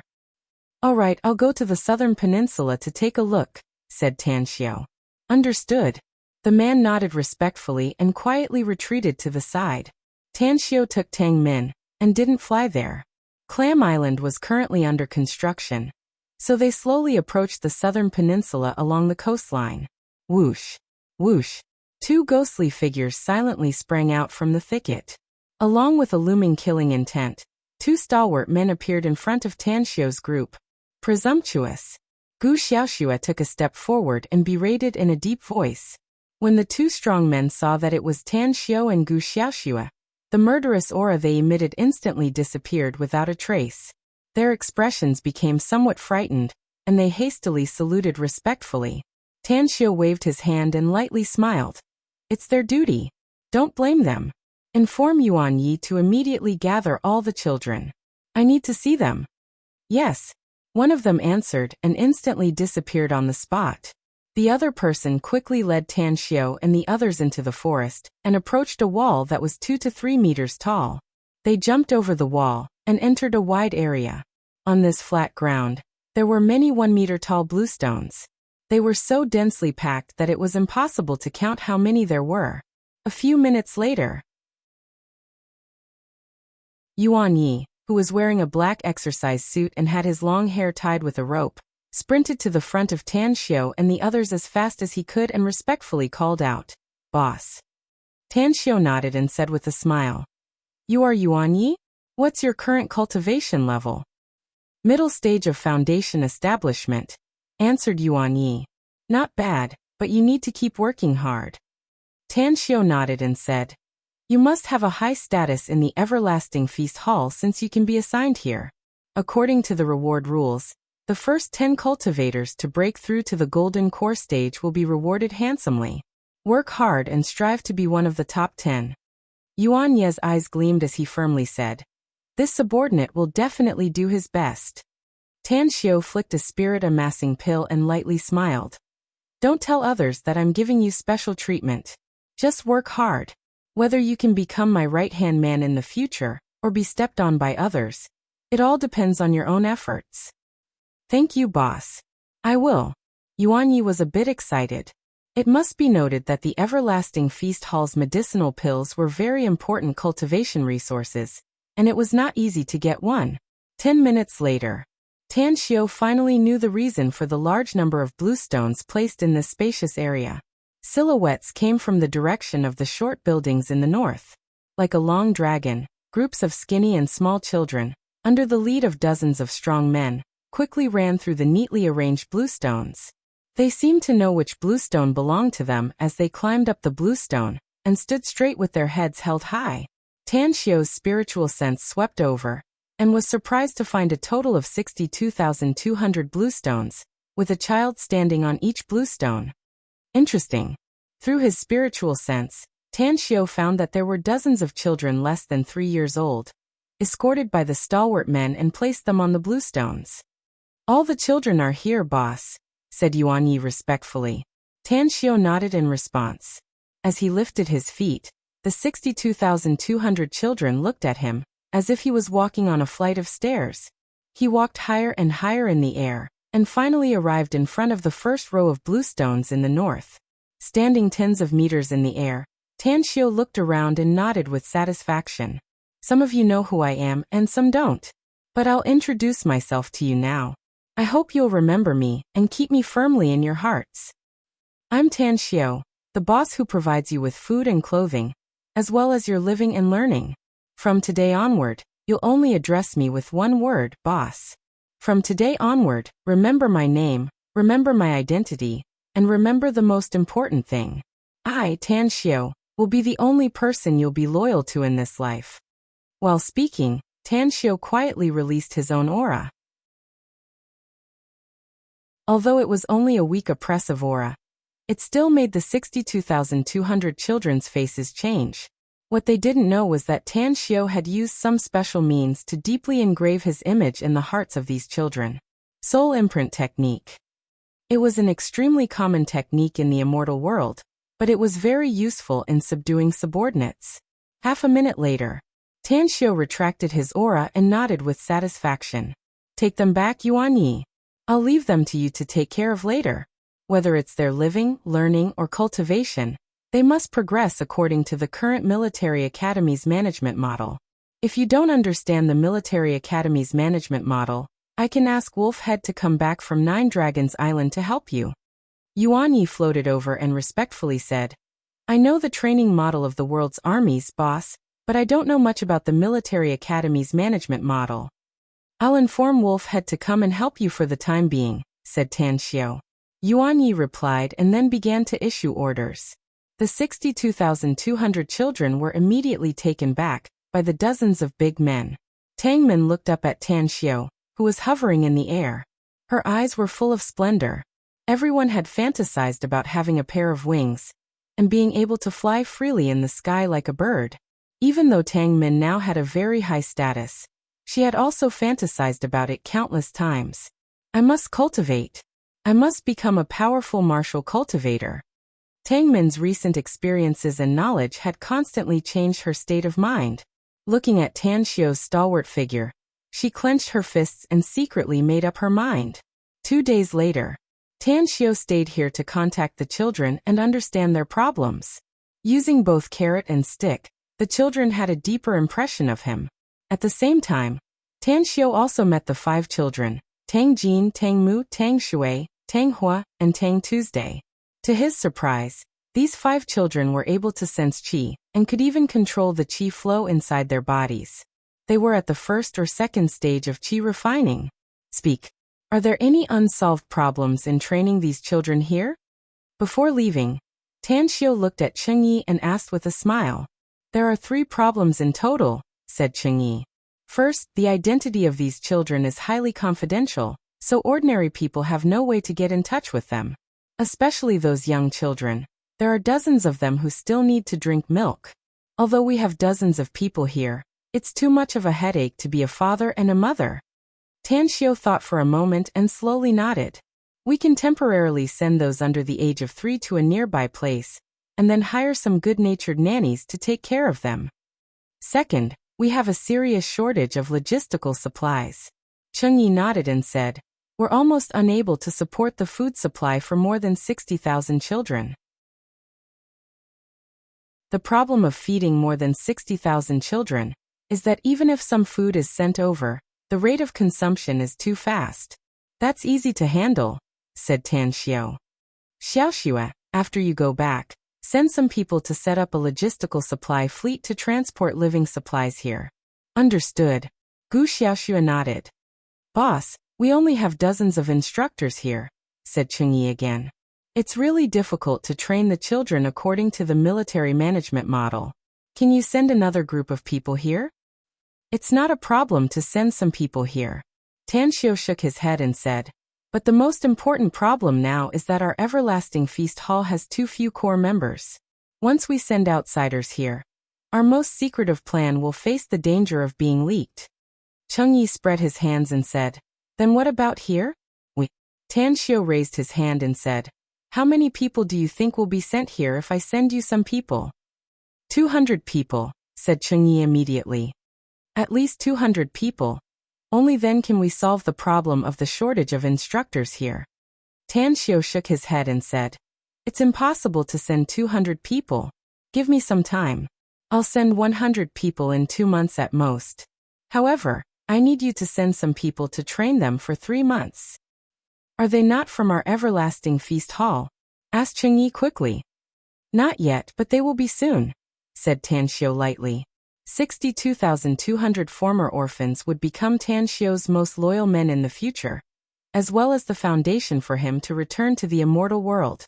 Therefore, the instructors who would train these children must be absolutely loyal and devoted. It seemed that the plan he had been thinking about recently was about to start.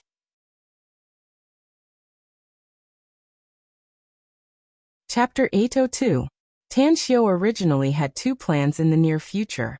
The first was to go to Longquan Bay in Kanas to try to open the mysterious immortal trove, and the second was to go to Israel with a large sum of money to buy people. But now it seemed that going to Israel was more urgent than going to Kanas. 2 days later, Tan Xiu appeared alone in Hong Kong. After getting off the passenger ship, he got into a taxi empty-handed. He originally planned to go directly to his residence in Hong Kong, but on the way he changed his mind and went to the Grand Fortune Jewelry Group. Although he was the big boss of Grand Fortune Jewelry, he had never been there before. Jade. He had a lot of jade in his interspatial ring, most of which were of very high quality. Once these jade were processed and carved, he would have a large number of finished jade carvings. He could make a lot of money if he sold them. He wasn't short of money at the moment, but if he could make more money through the Grand Fortune Jewelry sales channel, he could buy more jade raw materials.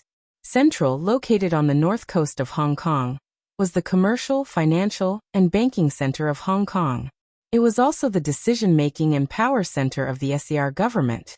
It could be said that this place was the most prosperous place in the whole of Hong Kong. The Grand Fortune Jewelry Group was a 33-story building covering a large area. The first to the 13th floor was the commercial area with various luxury brand shops, restaurants, entertainment, supermarkets, and other high-end consumer areas. The 14th to 18th floors were the boutique stores of the Grand Fortune Jewelry Group. The 19th to 33rd floors were the core areas of the Grand Fortune Jewelry Group. Tan Xiu took a taxi to the south gate of the building. After paying the fare, he strolled inside.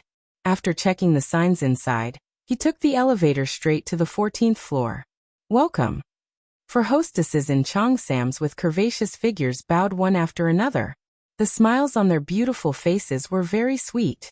Tan Xiu nodded slightly. After entering the door, he found that the store was decorated with high-end decorations.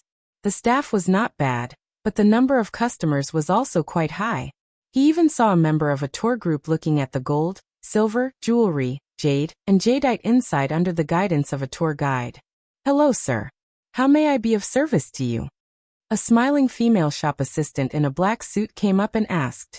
Tan Xiu shook his head and said, I'm just strolling around. You continue with your work. Don't worry about me. A look of disappointment flashed in the shop assistant's eyes. Tan Xiu's appearance was extremely handsome.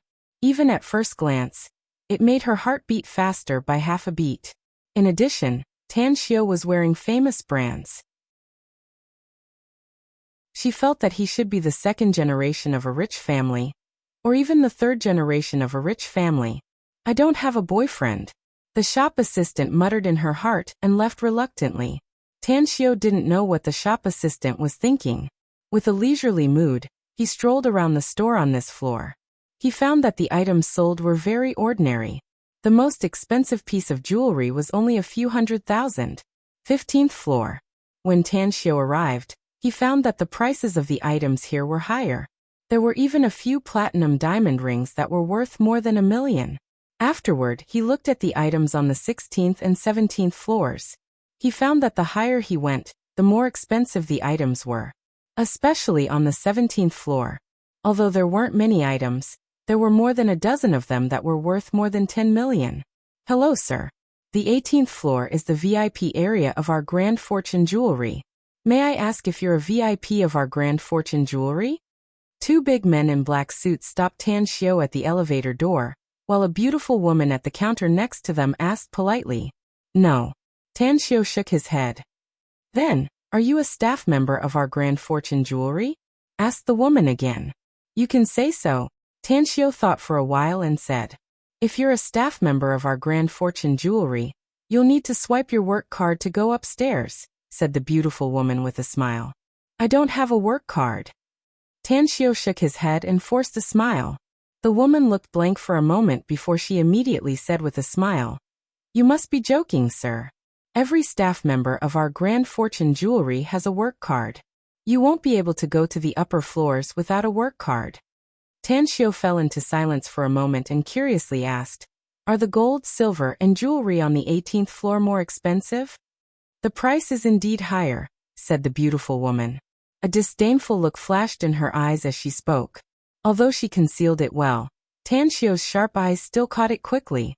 However, he didn't bother to pay attention to this beautiful woman's thoughts. He took out his mobile and dialed Hao Lei's number. Can't get through for the time being? Tanxiu stared blankly and immediately released his spiritual sense. Half a second later, he found Hao Lei's figure in the jade processing room on the 26th floor.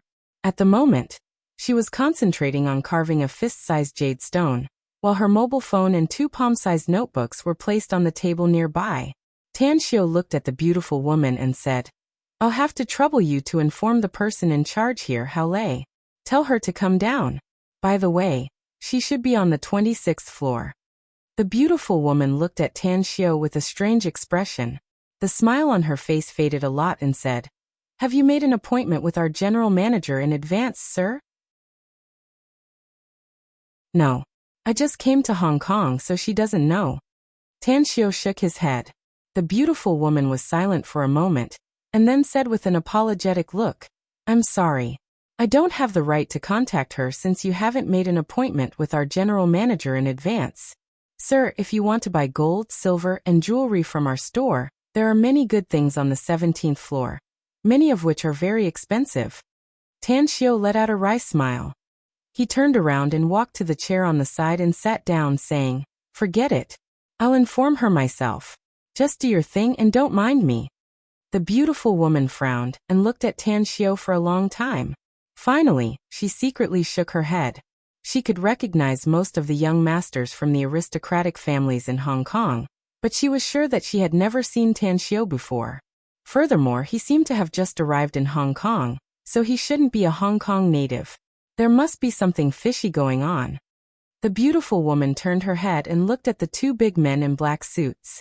While Tanxiu wasn't paying attention, she quickly made a gesture. Immediately, one of the big men strode to Tanxiu and said in an unfriendly tone, Sir, since you said that you have a way to contact our general manager, then we'll give you 10 minutes. Please leave this place if you don't get any results in 10 minutes. Tanxiu lightly glanced at the big man in front of him, and then cast an art. His voice condensed into a line and quickly transmitted to Hao Lei's ears on the 26th floor. It's me. Come to the elevator on the 17th floor. On the 26th floor, Hao Lei was sitting in front of the workbench, concentrating on carving the jade in her hand. She was the general manager of the Grand Fortune Jewelry, but she had a very high interest in carving jade. She usually came here to carve for a while when she had nothing to do. Who's there? Hao Lei abruptly raised her head and looked around.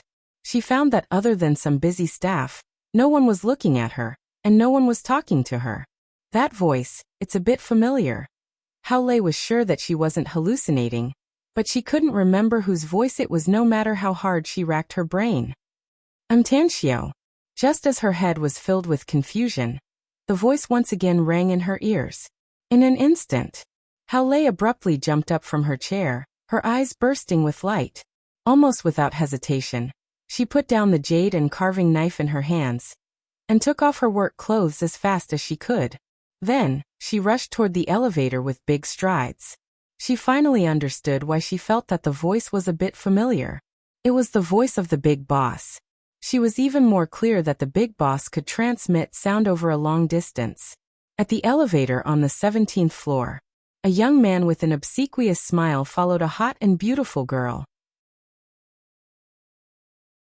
When they arrived, the young man directly handed out the VIP card and said, We want to go shopping on the 18th floor. An envious look flashed in the eyes of the beautiful woman behind the counter. She respectfully took the VIP card and came out saying, Please wait for a while. The elevator will be here soon. The young man ignored the beautiful woman and looked at the girl next to him with a flattering expression, saying, "Little Hui, I've been pestering my mother for 2 days just to get this VIP card. You can choose any of the treasures on the 18th floor of the Grand Fortune Jewelry if you see one you like." Yang Hui, the only daughter of a rich man in Hong Kong, was also the goddess in the eyes of the young man. She had been spoiled since childhood and had always been proud and arrogant. Although the background of the young man around her was not inferior to hers, she didn't have much interest. "You said it yourself, Chi Chongqing. I've been wanting to buy that crystal love for a long time, but the price is too high, so I've been hesitating. Since you said you'll give it to me, then don't go back on your words." Chi Chongqing nodded without hesitation and said, "Don't worry. As long as you like it, I don't mind taking out all my savings to buy it for you." Yang Hui pursed her lips and was a bit disappointed inwardly. She didn't know how much savings Chi Chongqing had, but she knew the price of the crystal love very well. While waiting for the elevator, Yang Hui turned her head and glanced at Tan Xiao, who was sitting on the chair. After thinking for a while, she called out to Tan Xiao, "Hey, can you give me the chair?" Tan Xiao raised his head and glanced at Yang Hui before lowering his head again. Chi Chongqing looked at Tan Xiao. He didn't see Tan Xiao's face clearly, so he didn't recognize that this man in front of him was the malefic star who once caused the Qi family to lose 2 billion yuan.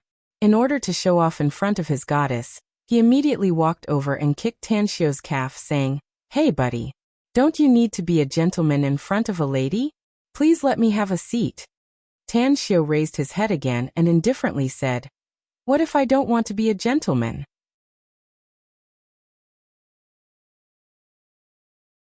Chapter 803. Tan Xiao was disgusted by Yang Hui's attitude and disliked Chi Chongqing's means of pursuing a girl, especially a girl who didn't know how to be polite. However, he couldn't help but sigh at how small the world was. He never expected to bump into an old acquaintance like Chi Chongqing as soon as he arrived in Hong Kong.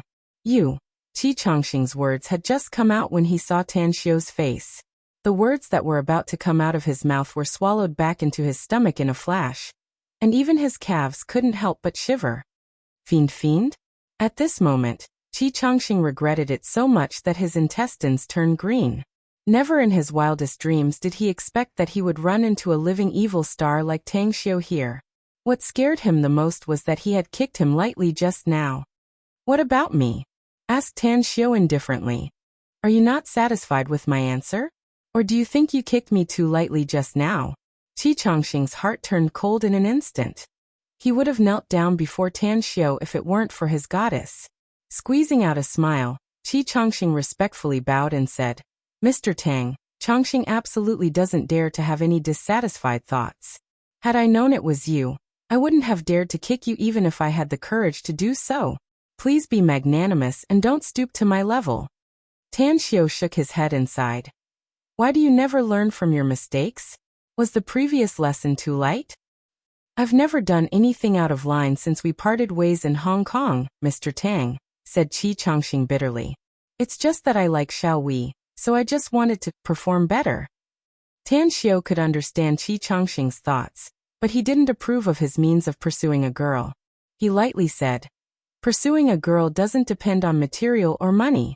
It's the mutual affection between a man and a woman that can last a long time and spend a lifetime together. You're on your own now." Having said that, Tan Xiao didn't want to talk to Chi Chongqing anymore. He closed his eyes again and waited for Hao Lei's arrival. Yang Hui looked at Tan Xiao with a strange expression, and her eyes darted to Chi Chongqing from time to time. Suddenly, she became curious about this handsome young man in front of her. His words and actions were filled with a mature charm. She knew Chi Chongqing's identity and knew that he must have a powerful background if he could make him act so respectfully in Hong Kong. "Who are you?" Yang Hui could not help but ask. Tan Xiao didn't answer her. He didn't even bother to answer her. His actions caused the beautiful woman to reveal a surprised expression. The way she looked at Tan Xiao was completely different from before. Even the two burly men guarding the elevator door looked at each other with a confused look on their faces. Buzz! The elevator door slowly opened and Hao Lei strode out. Her eyes swept over Chi Chongqing and Yang Hui before finally landing on Tan Xiao. She paced a few steps forward and respectfully called out, "What brings you here, boss?" Tan Xiu opened his eyes, stood up and said, "I need to talk to you about something. I happened to pass by Hong Kong, so I dropped by. Get me a work permit later, lest I get turned away again." Hao Lei abruptly turned around and glared at the beautiful woman next to the bar counter, shouting, "He's the big boss of our Grand Fortune Jewelry. How dare you stop him before?"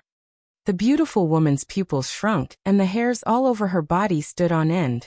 She hurriedly said with a frightened expression, I'm sorry. I didn't know you were the big boss."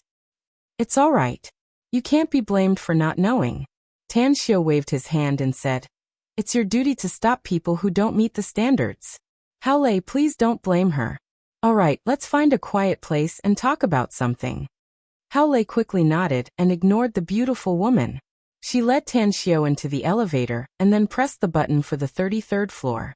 As the elevator went up, Tan Xiu asked, "How's the business of the Grand Fortune Jewelry recently? Did you encounter any difficulties?" "Our business has been good recently, but the sales have decreased by 20% compared to the first half of last year," said Hao Lei. "It has nothing to do with the money. The main thing is..." "What's the main thing?" asked Tan Xiu. "I don't know the reason, but there's a force in the country that suddenly purchased jade raw materials on a large scale, leading to an extreme shortage of jade raw materials in the market. We originally had a supply channel, but the price has skyrocketed recently and the quantity has obviously decreased, leading to a shortage of our stock. The increase in price has also greatly affected our sales." A smile appeared on the corner of Tan Xiu's mouth. He naturally knew which force in the country was secretly purchasing jade raw materials on a large scale. But he didn't expect that the price of jade raw materials would skyrocket due to this reason, and even affect his business. "Is our Grand Fortune Jewelry the only one affected? Or..." "It's not just us," said Hao Lei quickly. "All the major jewelry merchants in the country have been affected. Many of them are secretly regretting that they didn't stock more jade raw materials. Since everyone is affected, then it's not an internal matter of Grand Fortune Jewelry." Tan Xiu nodded with satisfaction. "You have a need in this regard, so I'll solve it." "That's right. How many jade raw materials do you need to solve the shortage of stock?" Hao Lei was stunned. She didn't expect that her big boss could help solve the jade reserve problem. She thought for a while and said, "A ton of jade raw materials can solve the urgent problem. If the quantity is too much, half a ton is barely enough. If I give you 5 tons, can you use it to make more profits?" Tan Xiu smiled. "When the jade raw materials are sufficient in the future, can you use the profits to buy more jade raw materials?" Hao Lei was at a loss whether to cry or laugh. "You don't know the scarcity of jade raw materials, do you, boss? Although the major jade mines all over the world produce a lot of jade raw materials every year, the total output is less than 5 tons. You actually..." All right, don't stare at me. If you can really get 5 tons of good quality jade raw materials, I guarantee that you can buy at least 2 tons more in the future. Of course, you can buy at least 5 tons more if you sell the engraved products after processing." "Doubled?" Tan Xiu's expression moved, and asked with a slightly surprised expression. "That's right. I can definitely double it." Hao Lei firmly nodded. Tan Xiu nodded and followed Hao Lei out of the elevator. After coming to her office, he directly took out an interspatial ring and handed it to her, saying, "This interspatial ring is for you. It's a reward for the benefits you're about to earn for the company. There are 5 tons of jade inside. You can take out the jade raw materials and see their quality after you've bound it with your blood." "An interspatial ring?" Hao Lei's whole body seemed to be struck by lightning, and she directly froze on the spot. Her eyes sparkled with excitement. After a while, she carefully took the interspatial ring with trembling hands. Then she bit her finger and dripped her blood on it. Whoosh, a fist-sized jade raw material appeared in her hand out of thin air, and was then put into the interspatial ring under her control.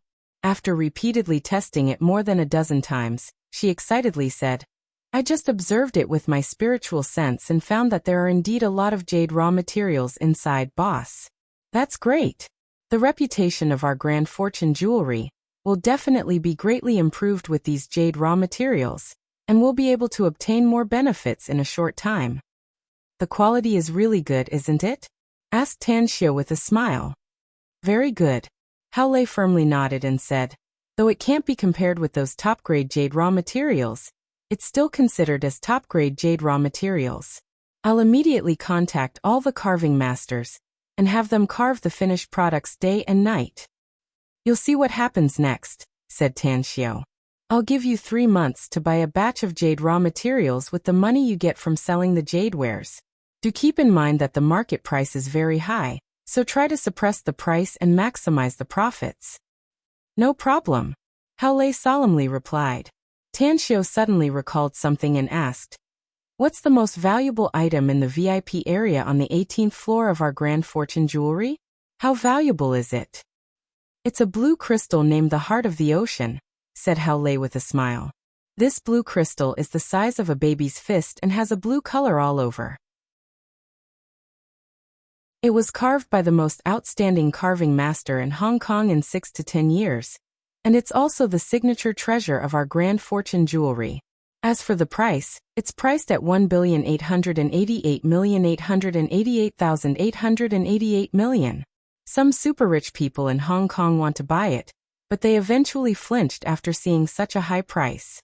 Tan Xiu was secretly surprised. He didn't expect that a blue crystal could be priced at such a high price.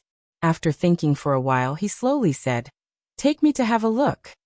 All right, Hao Lei replied and led Tan Xiu to the VIP area on the 18th floor. Several security doors were opened, and the two of them appeared in a transparent glass room. Is this the blue crystal? Tan Xiu had a look of disbelief when he saw the flawless, sparkling and translucent Heart of the Ocean inside the tempered glass cabinet on the booth.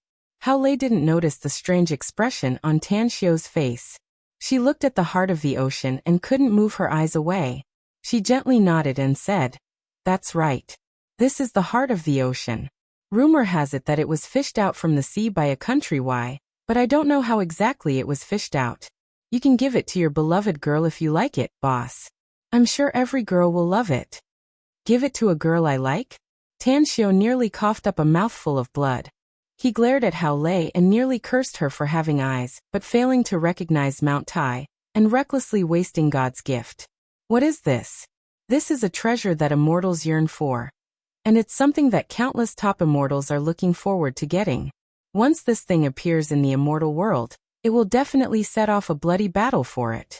But this treasure is actually regarded as jewelry.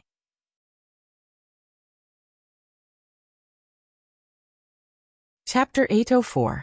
Had it been in the immortal world, Tan Xiu would have found it hard to believe that a peerless treasure like the source water stone was being sold as jewelry.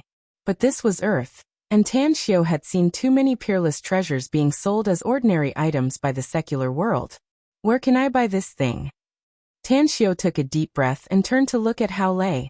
Hao Lei finally noticed that Tan Xiu's mood was not right. She glanced at the Heart of the Ocean in astonishment and slowly said, as far as I know, there's only one blue crystal of this quality. There are a few amethysts, and the most famous one is the gem of rose inlaid on the crown of the Empress of Country Y's imperial family. Unfortunately, that gem of rose is not for sale. You can't buy it no matter how much money you have. A glint flashed in Tan Xiu's eyes as he nodded and said, help me pay attention to the best crystals in the world. If you find one with similar or better quality, immediately tell me. I'll take this Heart of the Ocean since it's very important to me. It's a blessing for this Heart of the Ocean to be fancied by you, boss, said Hao Lei with a smile. In a high-end cafe near the Grand Fortune Jewelry Building, Qi Changxing was absent-mindedly drinking his coffee. Even though the goddess he had admired for a long time was sitting opposite him, he couldn't be bothered to be attentive at the moment. Fortunately, Tan Xiu didn't make things difficult for him. Else he knew that even if he didn't die, a layer of his skin would have been peeled off. Of course, he didn't remember that the Grand Fortune jewelry was Tan Xiu's business before, but he suddenly recalled it after seeing Hao Lei. The emergence of this memory made him secretly make up his mind that he would never go to the Grand Fortune jewelry to buy things again. He would try not to set foot within 2 kilometers of the Grand Fortune jewelry and the everlasting feast hall to avoid encountering that fiend again. Qi Chongqing, there's something wrong with you. Yang Hui stirred the sweetened coffee with a spoon. A strange expression hung on her beautiful face, but her tone was deliberately indifferent. Qi Chongqing raised his head and bitterly said, I won't be scared even if I meet the richest man in Hong Kong, Li Jiren. It can be said that the only person in this world who can make me afraid is that. Yang Hui narrowed her eyes and quickly asked, Who's that? Qi Chongqing was silent for a few seconds, and then quietly looked around. After finding that no one was paying attention to them, he lowered his voice and said, Shall we? If I tell you, you must promise not to spread it out. Otherwise, I'll be in big trouble. Yang Hui immediately said seriously, I guarantee that this matter will only be known by the heavens, the earth, you and me.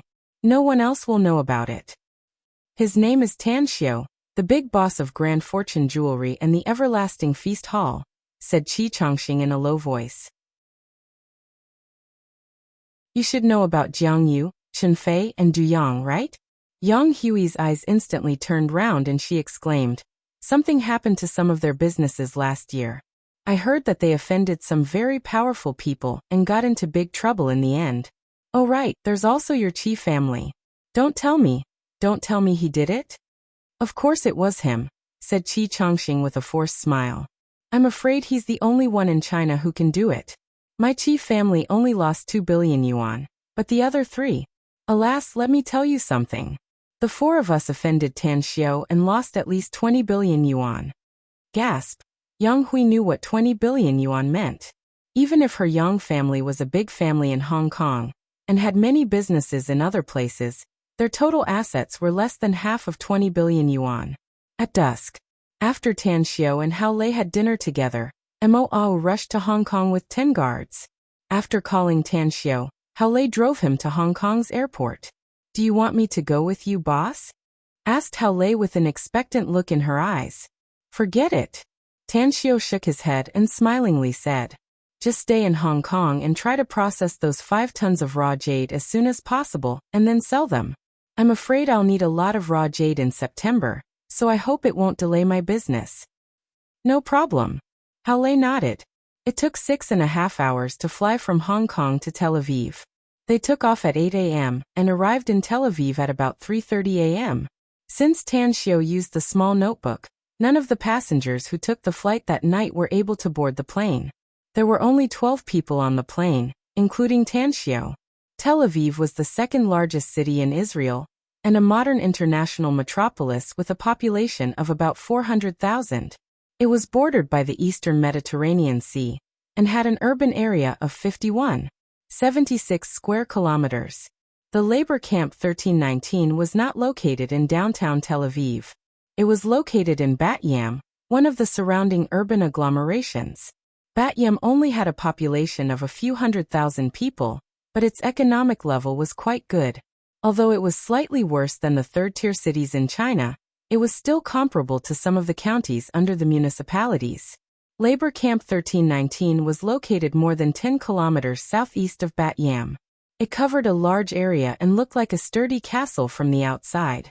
Early morning, Tan Xiao and the others smoothly checked into the best hotel in Bat Yam. Mo Ao, who had been here before, was particularly familiar with this small town. On the 5th floor of the hotel, standing by the window, Tan Xiao looked to the southeast and asked, Oh, tell me what you think. The current top commander of Labor Camp 1319 is no longer the one we met before, said Mo Ao. I contacted my former collaborator on the way here, Gus Gillis, a powerful gang leader in Tel Aviv. I learned from him that the new top commander of the labor camp is called Agostino, a particularly greedy person. But that guy has been using a particularly insidious trick to amass wealth recently, so it's going to be more difficult to buy a large number of prisoners from Labor Camp 1319 than before. Using the prisoners to amass wealth. Tan Xiao was surprised. How did he do it? Dark life and death boxing match, said Mo Ao. Tan Xiao furrowed his brows. He suddenly recalled the scene he once saw in a movie where the prisoners of several prisons were gathered together for an underground boxing match, while a large number of rich people secretly came to the boxing venue through shady channels to gamble. If it was really like the movie, Tanxio realized that it would be very difficult to buy the world's top assassin, Spectre, with $100 million. Tell me what you think. Tanxio lit a cigarette and calmly asked. I think you should meet our former collaborator, Gus Gillis, first, said Moo. He's the most suitable person to buy prisoners. However, Gus Gillis is also a greedy person. We'll need to spend more money if we don't want to expose our identities. Tanxio pondered for a moment and nodded. It's indeed not suitable for us to show up directly. You're right. We'll only need to spend some money at most if we use the local tyrant to do things for us. It'll save us from being exposed later and implicating us. Where's this Gus Gillis you mentioned? He's in Tel Aviv. Can you ask him to come here? Asked Tanxio. Arrange for us to meet.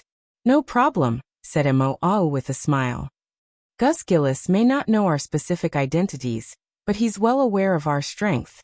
He won't dare to easily offend us. Tanxio nodded and motioned for him to contact Gus Gillis.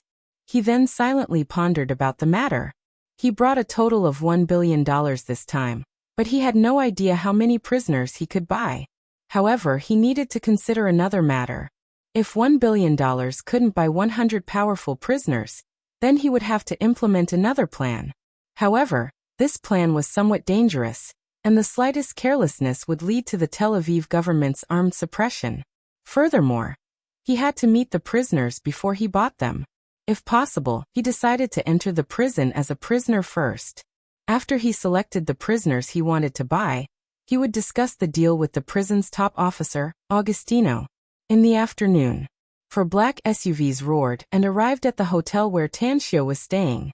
Protected by more than a dozen stalwart men, a middle-aged man in a white suit and sunglasses stepped out of the third black SUV. The middle-aged Caucasian man had a shaved head and tattoos on his left cheek and neck. After Moo appeared at the entrance of the hotel with two guards, Gus Gillis put on a bright smile and strode towards Moo. Nice to see you in Bat Yam, old friend. You still have such an extraordinary aura even after so many years. Moo always smiled and hugged him. You look a lot younger, Gus Gillis. Could it be that you're living a better and better life after ruling Tel Aviv's underworld? Don't listen to other people's nonsense, Gus Gillis shook his head and smilingly said, if I could rule the entire Tel Aviv underworld, I'd wake up laughing even in my dreams. What a pity. Youngsters nowadays are getting more and more powerful. I've been forced by a bunch of little bastards recently. Tell me, is there anything I can help you with? Asked Moo with a strange smile. Gus Gillis narrowed his eyes and looked at the two men behind Moo. Then he immediately said with a smile, don't worry about it. I'm very curious though. What kind of big shot can make you become his subordinate? That's right, there's another question. Where's your dear brother, one? How come I don't see him? My brother is on another mission, so he didn't come with me, said Moo with a smile. As for our boss, don't blame me for not reminding you in advance that you'd better be respectful when you see him. Not only does he have a lot of powerful men than me, but he also has a terrifying strength himself. Can you tell me where you come from, asked Gus Gillis in surprise. The smile on Moo's face faded a lot. He moved closer to Gus Gillis and whispered in his ear, I don't mind telling you if your power is comparable to the Stygian Club. Else, telling you will only harm you.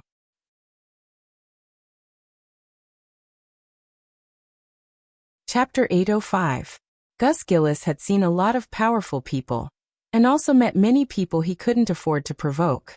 Yet he didn't have much fear toward those people. However, at this moment, a chill suddenly rose in his heart, and even froze the curiosity at the bottom of his heart. The Stygian Club. Gus Gillis had heard of this legendary organization, and knew how terrifying its strength was. But from Moo's words, it was clear that his boss had the power to wrestle with the Stygian Club. After taking a deep breath, Gus Gillis concealed a smile. Although his smile was a bit stiff, his words were very clear. Since it's inconvenient to say, then forget it. But I still don't understand why your boss is looking for me. Is it the same as last time?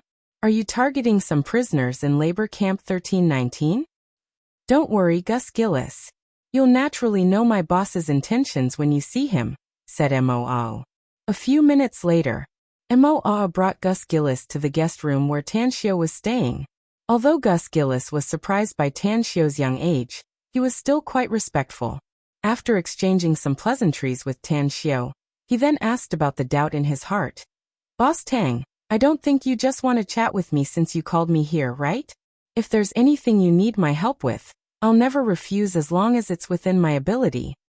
May I know how much you know about Labor Camp 1319? Asked Tan Xiao. Are you familiar with the highest official of this prison? Gus Gillis nodded and said, Boss Tang, you should have heard from Wu that I was once imprisoned in Labor Camp 1319. Fortunately, I had a lot of wealth before I was imprisoned there, so I used most of my money to buy my freedom. Hence, I know a lot about the situation inside this prison. As for Augustino, I've only dealt with him a few times, and he secretly arranged the Dark Life and Death boxing tournament. If that's the case, why don't we make a deal? Tan Xiao said with satisfaction. What deal?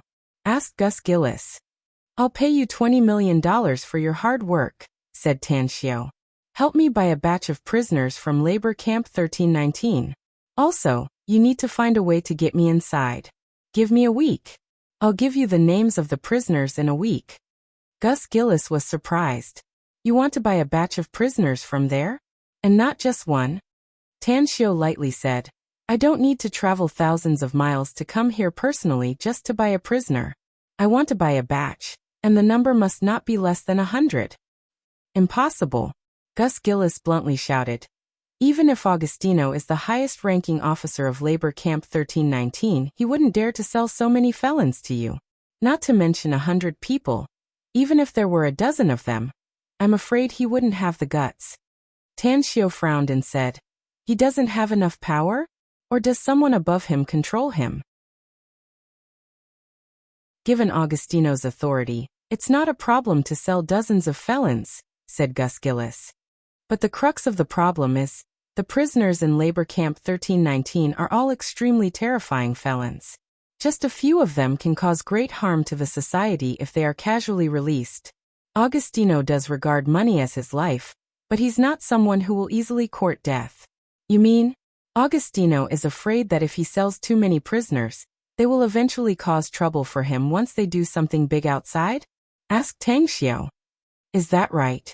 That's right, said Gus Gillis. Tan Xiao squinted his eyes and pondered silently. He felt that Gus Gillis's words were very reasonable. If he were the highest-ranking officer of Labor Camp 1319, he wouldn't take such a big risk for money. But if he didn't cooperate, wouldn't it be a waste of his trip? Or should he really resort to that very dangerous method, to create a riot? Secretly helping those prisoners escape? I have an idea, boss. Inside the room, Jean Sher suddenly spoke. You have an idea? Asked Tan Xiao in surprise. Tell me about it. A cold look flashed in Jean Sher's eyes as he seriously said, Augustino is doomed to not dare to sell so many prisoners to us, so it's better to secretly contact the number 2 figure of Labor Camp 1319. As long as he's willing to cooperate with us and sell a large number of prisoners to us, we'll help him get rid of Augustino. As for whether he can sit on the top seat in the prison, it's all up to his own efforts. That's right. Tan Xiao clapped and nodded with satisfaction. Your idea is really good. If the number 2 figure of Labor Camp 1319 isn't an idiot, he'll cooperate with us. Gus Gillis, who's the number 2 figure of Labor Camp 1319? Sander, answered Gus Gillis after thinking for a while. Is there a way to contact him? Asked Tan Xiao. Can we contact him and arrange a secret meeting? Asked Tang Xiao. I'm Augustino's honored guest, so Sander will give me some face. Gus Gillis nodded. Mr. Tang, if you really have the ability to satisfy Sander in terms of money, and also get rid of Augustino, I'm sure Sander will agree to the deal with you. But what? Asked Tan Xiao with raised eyebrows. But can we change the deal between us? Asked Gus Gillis with all seriousness. I don't want money. I just need you to help me with something. Tell me what kind of help? Asked Tan Xiao. After your plan succeeds, I want you to help me kill 4 people, said Gus Gillis. They're powerful gang leaders in Tel Aviv. Tan Xiao didn't rush to answer Gus Gillis, but asked with a faint smile instead. If we help you kill those 4 leaders, will you have a way to become the big boss of Tel Aviv's underground forces? That's right. Gus Gillis didn't conceal it and replied with all seriousness. As long as those 4 are dead, their underlings will stir up trouble, and even fight among themselves for the position of the big boss. When they fight to the death, that's the time for me to act. I'm 70 to 80% confident that I can become the big boss of the entire Tel Aviv underworld once those 4 are dead. It's a pleasure to cooperate with you. Tanshio nodded. Gus Gillis didn't expect that Tanshio would agree so readily. He immediately said with excitement, I'll have to trouble you to find a way to contact Sander. I'll inform you personally after I've determined the time and place. All right. Watching Gus Gillis leave, Tanshio then waved to Jean Shur and said, follow him secretly and monitor his movements. If you find him doing one thing in front of us and another behind our backs, kill him directly. Understood. Jean Shur nodded cautiously and quietly followed him. Labor Camp 1319. At the northernmost end of the prison was a 6-story building. Inside the bottommost floor was an extremely spacious hall. At this moment, there was a ring in the hall. Aside from 2 boxers in big pants fighting desperately on the ring, there were also hundreds of people sitting in the surrounding audience seats. Who do you think will win the final match, Sir Augustino?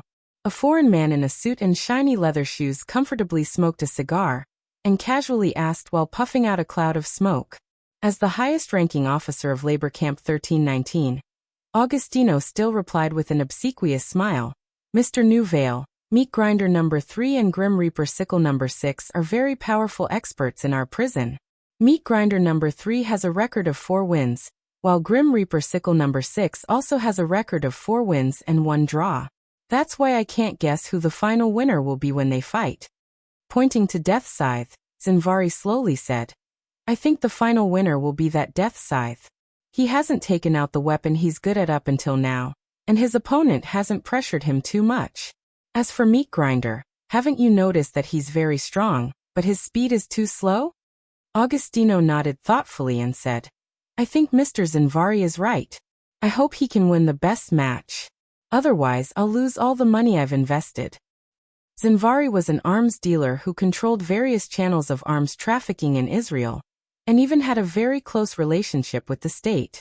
Augustino could become the highest-ranking officer of Labor Camp 1319, because Zinvari had secretly spent a lot of money to help him. Any carelessness in a fight between experts will cost you your life. Besides, the situation in a fight is ever-changing, and no one can say who will be the final winner. Zinvari nodded. Suddenly, Sander, who was sitting in the chair next to Augustino, suddenly took out his mobile phone, and was a bit surprised when he saw the caller ID. It was because he found that the person who called him turned out to be Gus Gillis, the most powerful gang leader in Tel Aviv. What does he want from me? Although Sander didn't want to pay attention to Gus Gillis, he couldn't pretend not to see him at this time. He quickly glanced at Augustino, bent his waist and left the auditorium. He ran to a remote place outside, picked up the phone and said, Gus Gillis, shouldn't you take the initiative to look for Augustino? Why did you call me? Promotion and getting rich is a good thing. I wonder if you're interested in it. Gus Gillis's voice came out of the phone. Sorry, I don't understand what you mean, said Sander with a frown. You don't need to understand anything else for the time being. Just remember to cooperate with me. Not only will you be promoted to become the highest-ranking officer of Labor Camp 1319, but you'll also earn a huge amount of money. I'll arrange the meeting place and time tomorrow at noon.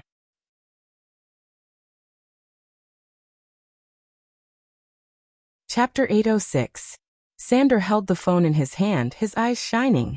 He knew Gus Gillis's identity, and he didn't trust this ruthless gang leader very much. However, Gus Gillis's words still piqued his interest.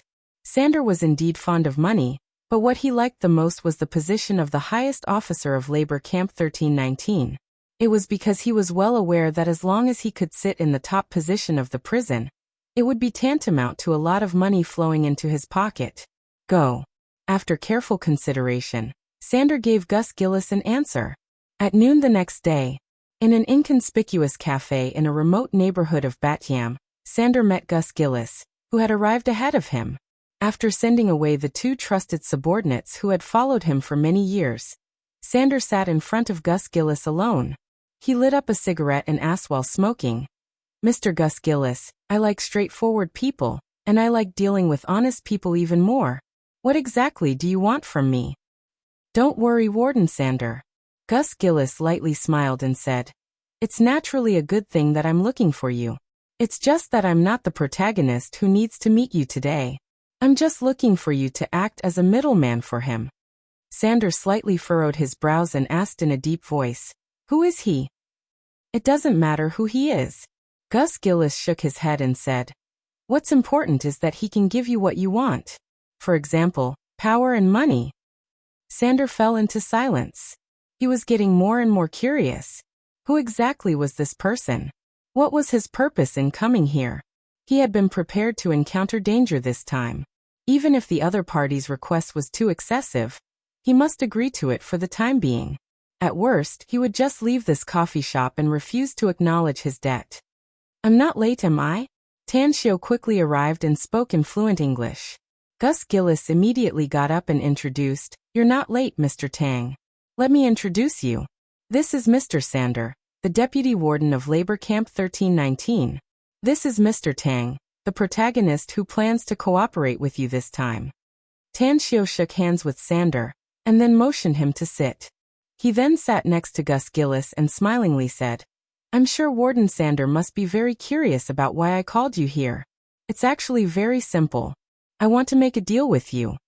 Sander sized up the young man in front of him. His eyes sparkled as he asked, "What deal?" Tan Xiao was not in a hurry to answer. Instead, he raised his arm and quickly made a gesture. Suddenly, Immortal walked over from afar with a suitcase in his hand.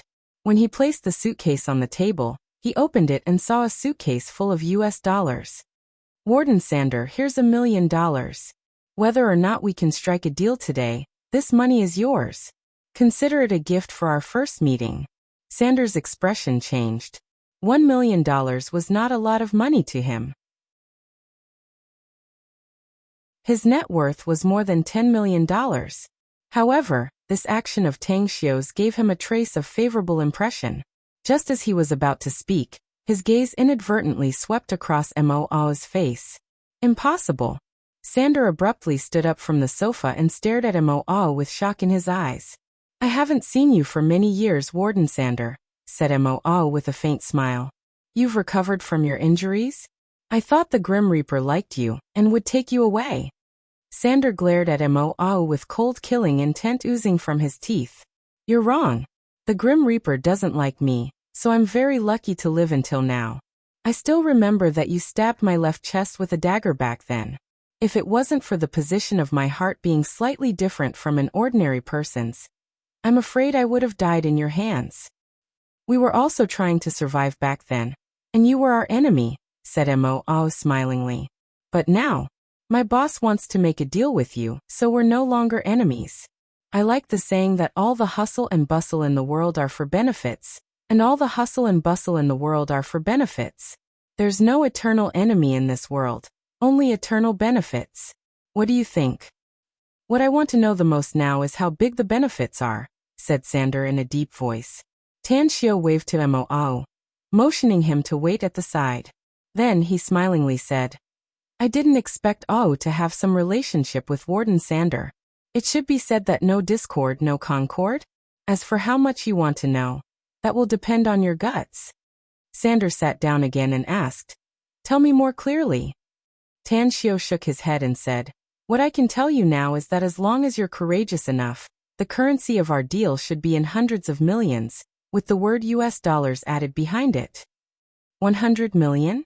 US dollars? Sander's heartbeat sped up and the anger on his face gradually dissipated. In just 5 or 6 seconds, a smile covered his face as he said, "You're Mr. Tang, right? Tell me about the details of the cooperation." "I want to buy prisoners from Labor Camp 1319, and a lot of them," said Tan Xiao. "The number of prisoners will be at least 3 digits. 100? Sander's pupils shrunk and his body couldn't help but shiver. A storm was set off inside his heart, and his eyes were full of fear when he looked at Tan Xiao. It must be noted that each and every one of the prisoners in Labor Camp 1319 was a vicious and wicked person who deserved to be shot countless times. Why did this young man in front of him want to buy so many prisoners? Did he want to form a terrorist organization? Sander didn't know how to answer because he didn't dare. Money was a good thing, and hundreds of millions of dollars was an astronomical figure for him. But no matter how much money he had, he still needed to be alive to spend it. By observing Sander's expression, Tang Xiu could guess what he was thinking. A smile appeared on his handsome face as he said, "Warden Sander, I know you don't dare. But what if the crime of selling prisoners doesn't affect you and instead makes you the highest-ranking officer of Labor Camp 1319? What do you think of this outcome?" Sander's eyes lit up and he asked, "Do you have a way?" "I'll send someone to kidnap Augustino before we make the deal," said Tang Xiu with a smile. "You'll use his name to make the deal with me. After the deal is done, you'll immediately report to the government, and I'll send someone to evacuate with Augustino, pretending to be fleeing. If Augustino is killed in the fierce battle, the dead will eventually be unable to testify." Making Augustino the scapegoat? Countless thoughts churned in Sander's mind, and the more he thought about it, the brighter his eyes became. After a long while, he asked his last worry, "How can I believe you really have this ability? Augustino may regard money as his life, but he's also very concerned about his own safety. Every time he goes out, he'll bring at least several experts to protect his safety." Tang Xiu pointed to Mo not far away and said with a faint smile, "What if I tell you that I brought a group of experts with strength similar to Ao to Bat Yam? Do you think you can do it?" "That bastard," Sander cursed inwardly before he finally nodded and said, "That man of yours is very powerful. I've fought him before, so I know his strength." "Then let's make a good implementation plan," said Tang Xiu with a smile. Time fleeted by. 2 days passed in the blink of an eye. In Labor Camp 1319, Augustino was comfortably nestled on a soft sofa, enjoying the service of a blonde beauty. In front of him, Sander was holding a file and putting it on the table. Augustino casually picked it up and glanced at it a few times. He then grabbed a pen and signed it, throwing it to Sander and said, "A total of 13 people. You're in charge of arranging all of them. Remember, figure out their situation. If you find someone who's more powerful than you, remember to tell me." "I'll get it done right away." Sander nodded. Augustino stopped Sander, who was about to make a move. He opened the drawer and took out 2 stacks of bills, throwing them to Sander and saying, "Take these $20,000 and distribute them to the brothers below. Tell them to work hard. As for your bonus, I've already transferred it to your account." Sander nodded with a smile. After he turned around and left the office, his expression immediately turned gloomy. His bonus each time was only $50,000 at most. Compared to Augustino, who could get at least hundreds of thousands or even millions of dollars, the difference was too big. That money? Is he trying to get rid of a beggar? Sander cursed inwardly. Seeing that there was no one in the corridor, he took out a pen from his pocket and quickly added a name to the list of 13 prisoners, Richard. 10 minutes later, Sander appeared in the cell where the 14 prisoners had just been sent in. He watched as all of them were obediently handcuffed to the iron bars. His eyes finally fell on Tang Xiu, and then he spoke to the prison guard next to him. "Take Richard out and put him in cell number 000018. Detain the rest in the cells in the back." Immediately, 2 prison guards unlocked Tang Xiu's handcuffs and took him out of the room. One of the 13 prisoners, a young black man, shouted, "Hey buddy, why did you specifically put him in cell number 000018? Could it be that you have received benefits from him? How much? $10,000? Or $100,000? I also have money. I also want to go to cell number 000018. Sander's complexion changed and he angrily shouted, "Shut the hell up, you damn black bastard. The prisoners in cell number 000018 have been sentenced for at least 200 years. If you want to die faster, I can promise you that." Hiss. The black youth sucked in a breath of cold air and instantly became listless. Tang Xiu's pace came to a halt. He turned to look at the black youth and suddenly asked, "What did you do, buddy?" The young black man puffed out his chest and cursed, "What's it got to do with you?" Tan Xiu looked at Sander and asked, "Tell me about his crimes." Sander lifted the file and read, Tan Xiu, Native American, burned down 16 shops and killed 9 people, robbed a jewelry store, killed 3 people and seriously injured 4. Escaped from prison twice, respectively.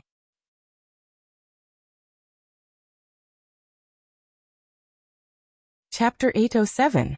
Listening to Subtantia's criminal record, Tan Xiu's interest was piqued. According to this guy's crimes, he would probably be sentenced to a few hundred years, right? How many years? Tan Xiu interrupted Sander and asked with a faint smile. Sander glanced at Subtantia and lightly said, "His crimes are very serious. 260 years. Tan Xiu smiled and said, "I think he's very interesting and suitable to stay in cell 000018. Warden, how about you make an exception and lock him up with me?" Sander nodded and said, "Take him to cell 000018 as well. If this brat doesn't behave himself, teach him a lesson first." In a flash, the 13 people, including Subtantia, looked at Tan Xiu with a strange expression. They couldn't figure it out. Was this guy a prisoner? Or was he the boss of this prison? This guy in front of them, whom they called the warden, actually listened to a prisoner's words? The prison guards around Sander were his confidants. Although they didn't understand why their immediate superior would listen to a prisoner, they immediately unlocked Subtantia's handcuffs and followed behind Sander. Corridors after corridors, gates after gates.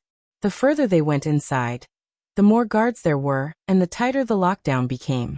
Midway, everyone took the elevator to the 4th floor and walked along the dark corridor to the end before arriving at cell 000018. As the steel cast door was opened, Tan Xiu and Subtantia were pushed inside. "You'll live here from now on. I'll come here every day to teach you a lesson." Sander's words carried a mysterious meaning. He looked deeply at Tan Xiu and immediately ordered the prison guards to close the door and lock it from the outside. Inside the cell, there were a total of 4 prisoners. What was most inconceivable to Tan Xiu was that one of them was actually a woman. The woman had bulging muscles all over her body and an exceptionally strong physique. Her rough face had a hideous scar on the left cheek that looked like a poisonous scorpion crawling on it. The other 3. A burly middle-aged man with a tiger's back and a bear's waist. He had many tattoos on his body, especially on his bare arms, where 2/3 of them were covered in tattoos. A skinny old man with a head full of white hair, who looked like he had 1 foot in the grave, held 2 dumbbells in his hands, which were at least dozens of kilograms in weight. They were lifted and put down by him, as if they were as light as a feather. The last one was a gentle young man in his mid-20s. He was wearing gold-rimmed glasses, and was reading a book in the innermost corner of the cell. Even when Tan Xiu and Subtantia were sent in, he did not raise his head or blink his eyelids. Interesting. 2 prisoners were sent to our cell 000018 at the same time. This seems to be the first time something like this has happened. The burly man sat on the bed, stroking his chin as he chuckled. Tan Xiu sized up the 4 men, and finally turned to look at Subtantia. He smilingly said, "I heard that the first thing you do after entering the prison is to be sent to the cell, and then be beaten by the old men inside. Judging from the looks of these 4, I'm afraid you're going to suffer some physical pain." Subtantia angrily glared at Tan Xiu. He clenched his fists, causing his bones to crackle as he coldly said, "Brat, I think I need to teach you a lesson before I get beaten up. You bastard, you're the reason why the prison sent me here." Slap. Tan Xiu raised his hand and slapped Subtantia's face. Before the man could react, the slap sent him flying and his body smashed on the single bed a few meters away. Then Tan Xiu unhurriedly said, "I brought you here to give you a great benefit. Don't you dare spew dirty words before you figure out the reason. Else, I'll beat you until you're obedient." After saying that, he then looked at the several people who looked surprised, cupped his fists and said, "I'm new here, so I'm afraid I'll have to bother you for a few days. You can call me Xiu. Won't the 4 of you introduce yourselves?" The burly man looked at Tan Xiu with a solemn expression. Tan Xiu's speed in dealing with Subtanshu had shocked him secretly. He was a ruthless character who once killed a tiger with his bare hands, and even fought a polar bear. Dozens of enemies had died in his hands over the past decades. However, he could see at a glance that this Oriental kid was an expert. Xiu? What an interesting name. You're also very powerful. If you can knock down Emily, it proves that you have the capital to make us introduce ourselves. The muscular female prisoner coldly snorted and discontentedly said, K2, your balls retracted back into your stomach after seeing a powerful expert? You want me to fight him? Do you think it's interesting? K2 grinned and said, My balls indeed retracted back into my stomach in front of you. Emily, cut the crap and fight him. Let all of us see who can stand and talk in the end. Emily rolled her eyes and immediately looked at Tan Xiu. She hooked her finger and said indifferently, Since this coward wants to see us fight, then it's better to let me warm up. Brat, I'll never break your legs. As for your hands, it depends on my mood. Tan Xiu shook his head and indifferently said, If you want to fight, I think this old man can fight me. As for you, I think you'd better forget it. The white-haired old man revealed a faint smile and meaningfully said, Do you really want to fight me, kid? Do you want to bully this old man? Tan Xiu smiled and said, Bullying you is better than beating some weaklings, no? Emily seemed to be insulted. She roared and instantly pounced toward Tan Xiu. Her speed was extremely fast, almost comparable to that of a martial arts grandmaster. Her fists whistled and appeared in front of Tan Xiu in an instant. She wanted to knock down Tan Xiu with one punch. Pa! Tan Xiu reached out to grab Emily's fist. His seemingly light punch instantly blasted out and directly hit Emily's face. After she screamed, her body was smashed 6 or 7 meters away and fell next to the bed of the young man who was reading a book. The white-haired old man's pupils contracted and the smile on his face disappeared without a trace in an instant. He looked at Tan Xiu with a solemn face, took a deep breath, and said, You're very strong, Xiu. I'm not your opponent. Because I can't beat Emily in one move. Anyways, let me introduce myself. Old Angie, you can call me that. Old Angie? Inside Tang Xiu's mind was the information about the prison's inmates that Sander gave him. According to the information, this old Angie used to be a mercenary, a terrifying man who had lived for decades on the battlefield under the rain of bullets. It was said that the number of humans he killed was definitely more than 3 digits. It's a pity that you're too old. You're not suitable to charge and break through the enemy lines. You can only be a guard at most. Tan Xiu said something that old Angie couldn't figure out. He then looked at the young man who had never looked up and lightly said, Judging from your appearance, you should be an Asian. Which country are you from?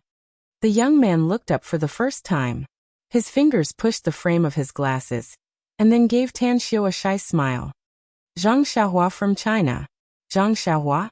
His information appeared in Tan Xiu's mind.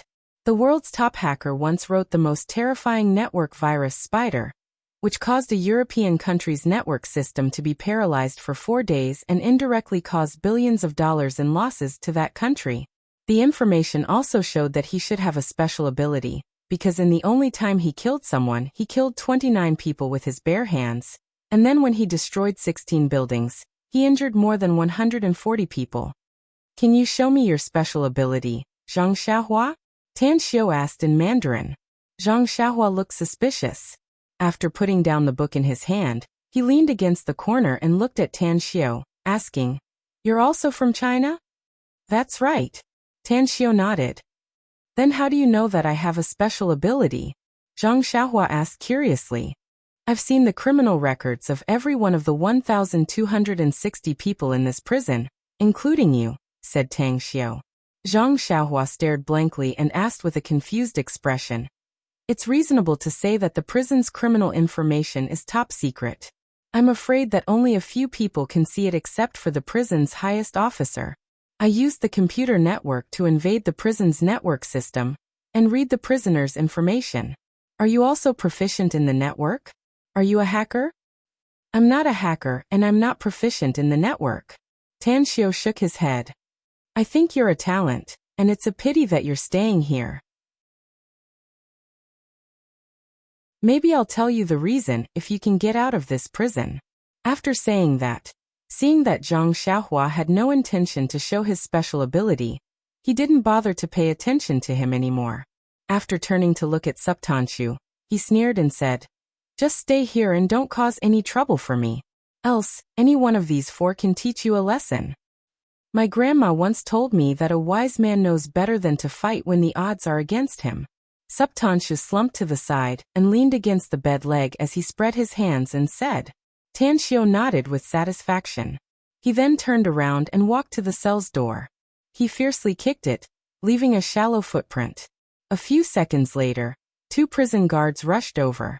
One of them fiercely whipped the iron window with an electric baton and shouted, "Behave yourself. I want to see the prisoner on the opposite side," said Tanxiu. What? The 2 prison guards outside the door were startled. They looked at Tanxiu as though they were looking at a madman. Of course, it was not only the 2 prison guards, but also the original 4 prisoners in cell 000018. They looked at Tanxiu as though they were looking at a madman. Is he courting death? The same thought emerged in everyone's mind at the same time, because everyone in the entire prison knew that cell 000001 was on the opposite side. There was only one person inside, a guy who could be called a devil. Spectre. It had always been. No one dared to enter that cell, because those who had entered had turned into corpses.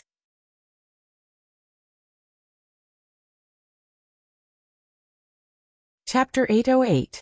Subtanshu had just been imprisoned in this prison, so he naturally did not know who was in cell 000001.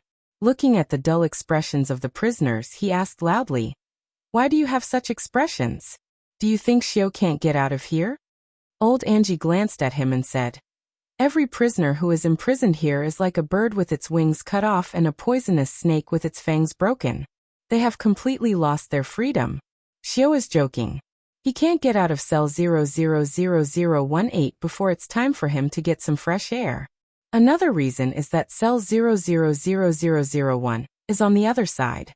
There's only one way for anyone who goes in, and that is death. Even the prison guards are no exception. Subtanshu said incredulously, "Is there a monster on the other side?"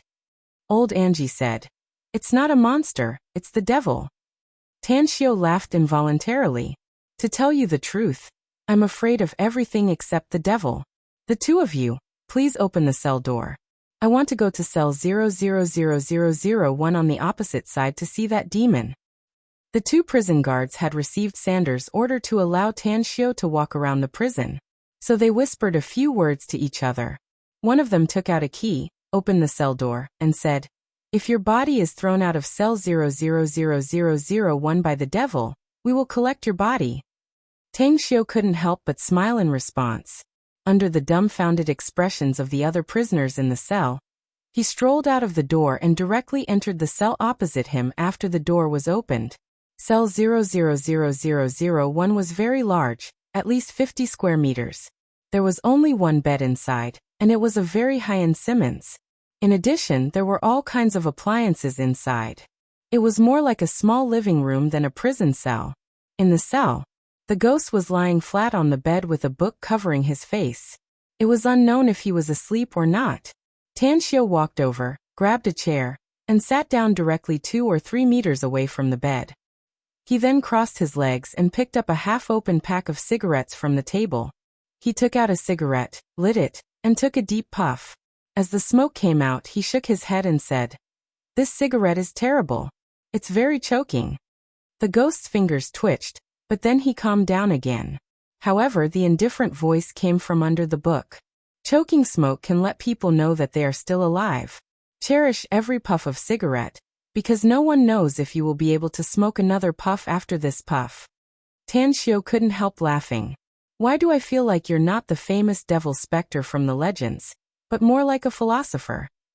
Clap. Spectre lifted the book and directly threw it to the side. He then sat up and leaned against the headboard. He folded his arms and observed Tanxiu with a faint smile. "You seem to be quite interesting, mister. At least, you're the only living person who dares to come to my place alone in the last 5 years." Now, I don't really want to kill you. Tan Xiao smiled and said, it seems like my personal charm is very strong. Ghost's face turned cold. A gust of wind instantly shot out from the gap between his fingers. The half-pack of cigarettes that Tan Xiao had put back on the table was rolled up by the wind and appeared in his hand. Ghost lit the cigarette and took a few puffs. Then she asked, tell me, why did you come here? Tan Xiao said, to get you out of here. Spectre laughed out loud as if he had heard something extremely funny. Interesting. That's really funny. Someone actually wants to save me. Haha. Is there a problem? Asked Tan Xiao. Ghost looked at Tan Xiao as if he was an idiot and sneered. Do you really think I can't get out of here if I want to? Tan Xiao nodded and said, according to my men, you do have the ability to escape, and it's quite easy for you to do so. I don't know why you want to stay here, but I believe that you'll be willing to leave with me and work for me in the future. Spectre squinted his eyes and suddenly waved his right arm. 3 sharp hidden weapons shot toward Tan Xiao's eyes and mouth. Tan Xiao casually raised his arm and gently flicked his fingers. 3 streams of air were released and smashed the 3 incoming airflows. Then he said with a smile, so you're a wind attribute supernatural ability user. No wonder you have the capital to be so arrogant. Spectre's complexion slightly changed. His body flashed and his afterimages instantly appeared around Tan Xiao. Numerous wind blades emerged, and the air suddenly turned a bit hot as a purplish-red flame appeared out of thin air and wrapped the wind blades. Die! The wind blades burning with purple flames blotted out the sky and rushed toward Tan Xiao. Tan Xiao fiercely punched out, and an earth-shattering airwave spread out from his fist, forming a violent energy flow that bombarded the burning wind blades all over the sky. As the steel chair Tan Xiao was sitting on collapsed, Spectre's bed was also smashed, and the violent energy flow bombarded Spectre's chest. BM. The reinforced concrete wall was smashed and a hole was made. The 2 prisoners in cell 000002 next door looked at Spectre, dumbfounded and tongue-tied. I didn't expect the quality of this wall to be so bad. Tan Xiao shook his head and smiled. Cough, cough, blood spilled from the corner of Spectre's mouth. With a solemn expression, he stared at Tan Xiao and said, who are you? Where did you come from? Don't worry about where I came from. Tan Xiao waved his hand and said, we've already appeared in front of these 2. Let me teach them a lesson first, and then I'll deal with you. You 2. Amos and Amotai, right? 2 fire attribute ability users? Amos and Amotai glanced at each other. Amos then coldly snorted and said, who are you? The law can't sentence you to death, but I can easily kill you, said Tan Xiao straightforwardly. So I'll give you a chance. Choose to submit to me and be loyal and devoted subordinates. I can take you away if you want. But if you don't agree, I'll torture you for a day and a night, and then kill you. Arrogant. Amotai bellowed angrily. 2 burning fire serpents wrapped around his arms appeared, and layers of flames immediately rushed toward Tan Xiao. The 2 fire serpents shuttled back and forth in the flames, attempting to kill Tan Xiao directly. Extinguish. Tan Xiao performed a hand seal, and the fire elements in the surrounding air instantly dissipated. The flames and fire snakes also disappeared without a trace under Amotai's great change of expression. Impossible. Amotai tried his best to sense the fire elements, but to his horror, he could no longer feel the slightest bit of fire elemental energy at this moment. If he couldn't feel the fire elemental energy, he wouldn't be able to use his ability. Amos also quickly sensed it, but the result was the same as Amotai's. He couldn't feel the slightest bit of fire elemental energy at all. This kind of strange situation caused him to feel horrified. He stared at Tan Xiao and sternly shouted, how did you do it? Tan Xiao sneered. I can summon the energy between heaven and earth at will as long as I want to use it. If I don't want them to exist, then even you ability users can't use even half of it. Tell me, are you willing to submit to me? Impossible. Amotai and Amos shouted in unison. Tan Xiao didn't ask any more questions. With the release of a violent aura, his figure instantly dashed in front of the 2. His lightning-like fists bombarded the 2 of them again and again.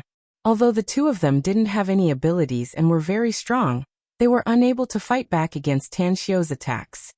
Ah! A blood-curdling scream came from cell 000002. All the prisoners and prison guards within 100 meters heard it clearly. However, the prison guards had received orders from their superiors not to care about what was happening here. So none of them came over. Prison monitoring room. Sanders stared intently at the surveillance screen, his eyes flashing with horror.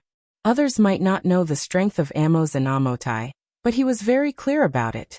Because the two brothers were terrifying existences second only to Spectre, they were imprisoned in cell 000002. But these two terrifying guys were actually beaten by Tan Xiu until they screamed again and again, looking extremely miserable.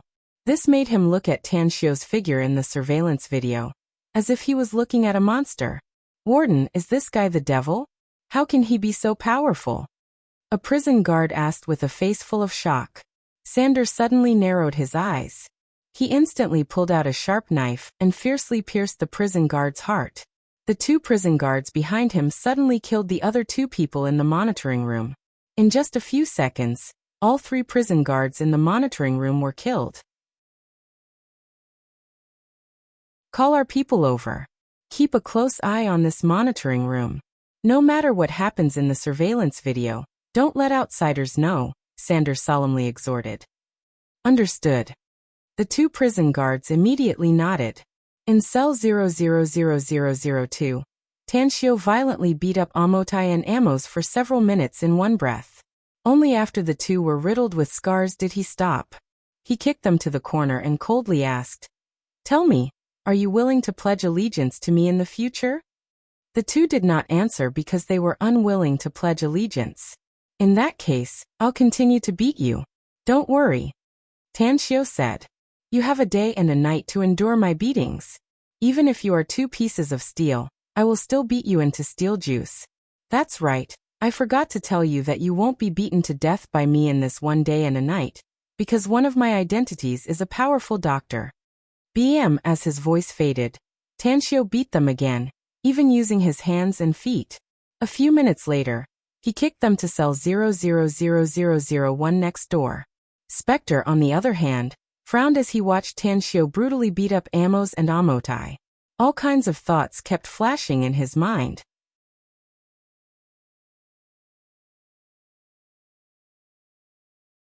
Chapter 809.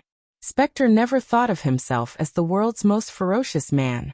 He had encountered many strong enemies during his decades as an assassin, some of which he had no choice but to flee. However, the terrifying strength of this young and handsome Oriental boy in front of him made him dread. He's too strong. Spectre was well aware of the strength of the two brothers. Even if he wanted to defeat the two brothers, it would not be easy for him to do so, let alone be as relaxed as Tan Xiu.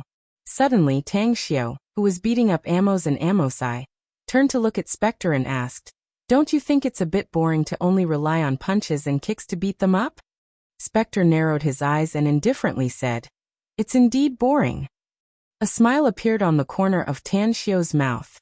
He raised his hands in front of his eyes with his palms facing up. Suddenly, two crystal-clear blue crystals appeared on his palms. The moment Amos and Amos had a bad premonition, the blue crystals were shot into their bodies by Tan Xiu. Arg! Shrill screams came out of their mouths. After their bodies turned stiff in an instant, they curled up on the ground and twitched violently. Their facial features became distorted, blue veins bulged on their foreheads, and the blood vessels all over their bodies swelled up. The heart-wrenching pain made them taste a fate worse than death for the first time. Tan Xiu turned to look at Spectre and said with a faint smile, "Now that I'm here, you must remember one thing. Those who obey me will prosper, and those who oppose me will die. It's better to go out with me than to spend the rest of your life in this dark prison." Spectre took 2 steps back. Suddenly, the solemn expression on his face turned into a smile and he said, "If my guess is correct, you should be from China, right? I've studied your country's culture and read a sentence in a book. The body is in the Chow camp, but the heart is in the Han camp. I hope I'm not wrong. But how are you going to solve this problem? Also, you're killing the chicken to warn the monkey, aren't you? Unfortunately, it doesn't work on me. Even if I can't beat you, I'm afraid you can't stop me if I want to escape. Tan Xiao took out a jade bottle with a flip of his hand and indifferently said, You overestimate your ability. If I don't want you to escape, you won't be able to escape from my palm even if you have wings. If you don't believe me, you can try. Ghost sneered and said, I'll give you a chance.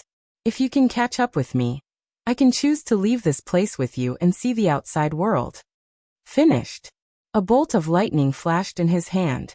After the steel door was cut open, he dashed out like a bolt of lightning. Soul Anchor Art. Tan Xiao cast a spell, and a hazy energy instantly rushed into Ghost's back. His body, which was about to rush out of the room, suddenly froze. At the same time, Tan Xiao quickly took out 4 formation discs from his interspatial ring, and quickly set up the 4 symbols formation around Spectre. Break for me! Spectre's face turned red as he roared angrily. As the energy in his body surged crazily, the special energy collapsed and his stiff body instantly returned to normal. While laughing wildly inwardly, he dashed out of the room. Spectre's head collided with an invisible energy shield. The huge impact caused the energy shield in front of him to ripple, and his body was violently bounced back. When his back touched the energy shield again, he was bounced back to the ground. What the hell is this? The gloating feeling in Ghost's heart was extinguished by a cold and bitter feeling.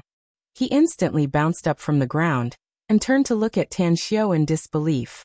An array, replied Tan Xiao calmly. Ghost exclaimed in horror. You're a cultivator from China? Damn it. Don't tell me a dignified cultivator has nothing better to do? What the hell are you doing in this prison? I can tell you since you want to know, said Tan Xiao with a faint smile. But you'll have no leeway after you learn about it from me. You can live if you submit to me, but you'll die in pain if you defy me. Spectre clenched his fists with a conflicted look in his eyes. After a long time he shouted, Speak. I'm going to form an army of cultivators, so I need a lot of powerhouses who can charge and break through the enemy lines for me, said Tan Xiao lightly. My purpose in coming to Labor Camp 1319 is to buy a large number of prisoners, which can be considered as recycling waste. I'm not a waste, shouted Ghost angrily despite being horrified by Tan Xiao's purpose. You're nothing but a waste in my eyes, sneered Tan Xiao. Don't think that you're the strongest assassin in the world of assassins, not to mention that you're a dual attribute ability user. You're just like an ant in my eyes. It's as easy as flipping my hand if I want to kill you. Also, let me tell you one more thing. Some of my men who came with me this time are much stronger than you. They can easily obliterate you even if I don't do it myself. Are they also cultivators? Asked Ghost. Yes, answered Tan Xiao. Ghost fell into silence. The anger on his face slowly subsided as he turned to look at Amos and Amosai, who were twitching on the ground. Then he said in despair, I can agree to follow you, but I also know that there's a saying in Wuxia that the emperor doesn't send hungry soldiers. What benefits can you give me? The jade bottle in Tan Xiao's hand instantly entered the 4 divisions array, and floated in front of Ghost. Then he slowly said, There are 2 pills inside. Even if you take one of them, it will greatly increase your strength. Of course, you need to understand immortal cultivation techniques before taking these 2 pills. I'll teach you that cultivation technique, and make you become immortal cultivators. I can become an immortal cultivator. Ghost stared dumbfoundedly at Tan Xiao with eyes full of disbelief. Nothing is impossible in front of me. Tan Xiao nodded. Once you become an immortal cultivator, with diligent cultivation and the assistance of these pills, let alone your current strength, it won't be a problem for you to be tens of thousands of times stronger than you are now. I agree. Ghost's heart skipped a beat. Although he was a prisoner, his status in this prison was very special. Even the highest-ranking officer in the prison didn't dare to offend him. Although he was guilty, it would be very easy for him to leave this place if he wanted to. Even if he didn't want to be caught, there were only a few people in this world who could catch him. Coercion. It made him angry and unwilling. Temptation. This caused ecstasy to rise from the bottom of his heart. All these years he didn't lack money, nor did he lack glory and splendor. If he wanted power, he could get it through his own means. If he wanted women, he could have countless of them. Now all he wanted was to become even stronger. But now, even though he was being coerced, he was given an enormous opportunity. We also agree. Amos, who was curled up on the ground and twitching, suddenly raised his twisted face and squeezed out the words from his throat. Although Amos didn't speak, he also chose to agree inwardly. With a faint smile, Tanshio waved his hand and took back the 2 blue crystals. After Amos gradually calmed down, he removed the 4 divisions array trapping ghost, turned around, and walked to a chair to sit down. Then he said, "I've read your information. I know that the 3 of you should be the strongest prisoners in the entire labor camp 1319. However, I want to build a cultivator legion, so I need a lot of men. I came to Tel Aviv this time, so I must take away at least 100 prisoners with good strength." 100? Do you want to raid the prison? Asked Ghost in surprise. I've always believed that there's no need to resort to force if the problem can be solved with money. Tanshio shook his head. Besides, my coming here is a secret, and I don't want outsiders to investigate me. So I'll pay to buy you out. That's impossible. Ghost shook his head. Even if Augustino regards money as his life, he won't dare to sell that many prisoners at the same time. He indeed won't dare, but Gus Gillis does. Tanshio sneered. As long as we put the crime of selling prisoners on Augustino, not only can Gus Gillis' official position be promoted further, but he can also earn a sky-high fortune. Is this your arrangement? Asked Ghost with squinted eyes. That's right. Tanshio nodded. As far as I know, there's an ability user around Augustino. Ghost shook his head. He's very strong. Though he's a bit worse than me, many people are not his match. If you want to kill Augustino, you must kill that guy first. Since I've chosen to follow you, then I'll deal with the ability user around Augustino. Since he's a tough guy to deal with, then I'll send 2 people to help you. Tanshio said indifferently. The next thing I need to do is to stay in the prison and secretly select prisoners worthy of my purchase. If you 3 have any suggestions, you can tell me. All right. The ghost nodded. The 2 brothers, Amos and Amos, exchanged glances and nodded at the same time. They had just endured inhuman torture, and their internal injuries were not light. Hence, they were self-aware and didn't mention anything about helping Augustino deal with the ability user around him. Tanshio took out 2 holy healing pills and threw them to the 2 brothers, saying, "Take it and your injuries will recover in a short time. Also, you 2 brothers will each take a medicinal pill. You can take it after you learn an immortal cultivation technique from me in the future." "Thank you. Call me boss from today onward," said Tanshio. "Thank you, boss." The 2 brothers replied again. Tanshio smiled indifferently. He didn't feel at ease subduing them like this, so he ordered them not to resist and cast a forbidden technique in their bodies, completely controlling their lives. At this moment, in the nearby cells, hundreds of prisoners heard the strange sounds coming from cell 000001. Although many of them were secretly surprised that someone had provoked the demon in cell 000001, no one dared to come out to take a look. However, the 5 people in cell 000018 on the opposite side knew that it was Tanshio who entered. What shocked them was that the scream just now didn't come from Tanshio's mouth, but rather, the 2 brothers in cell 000002.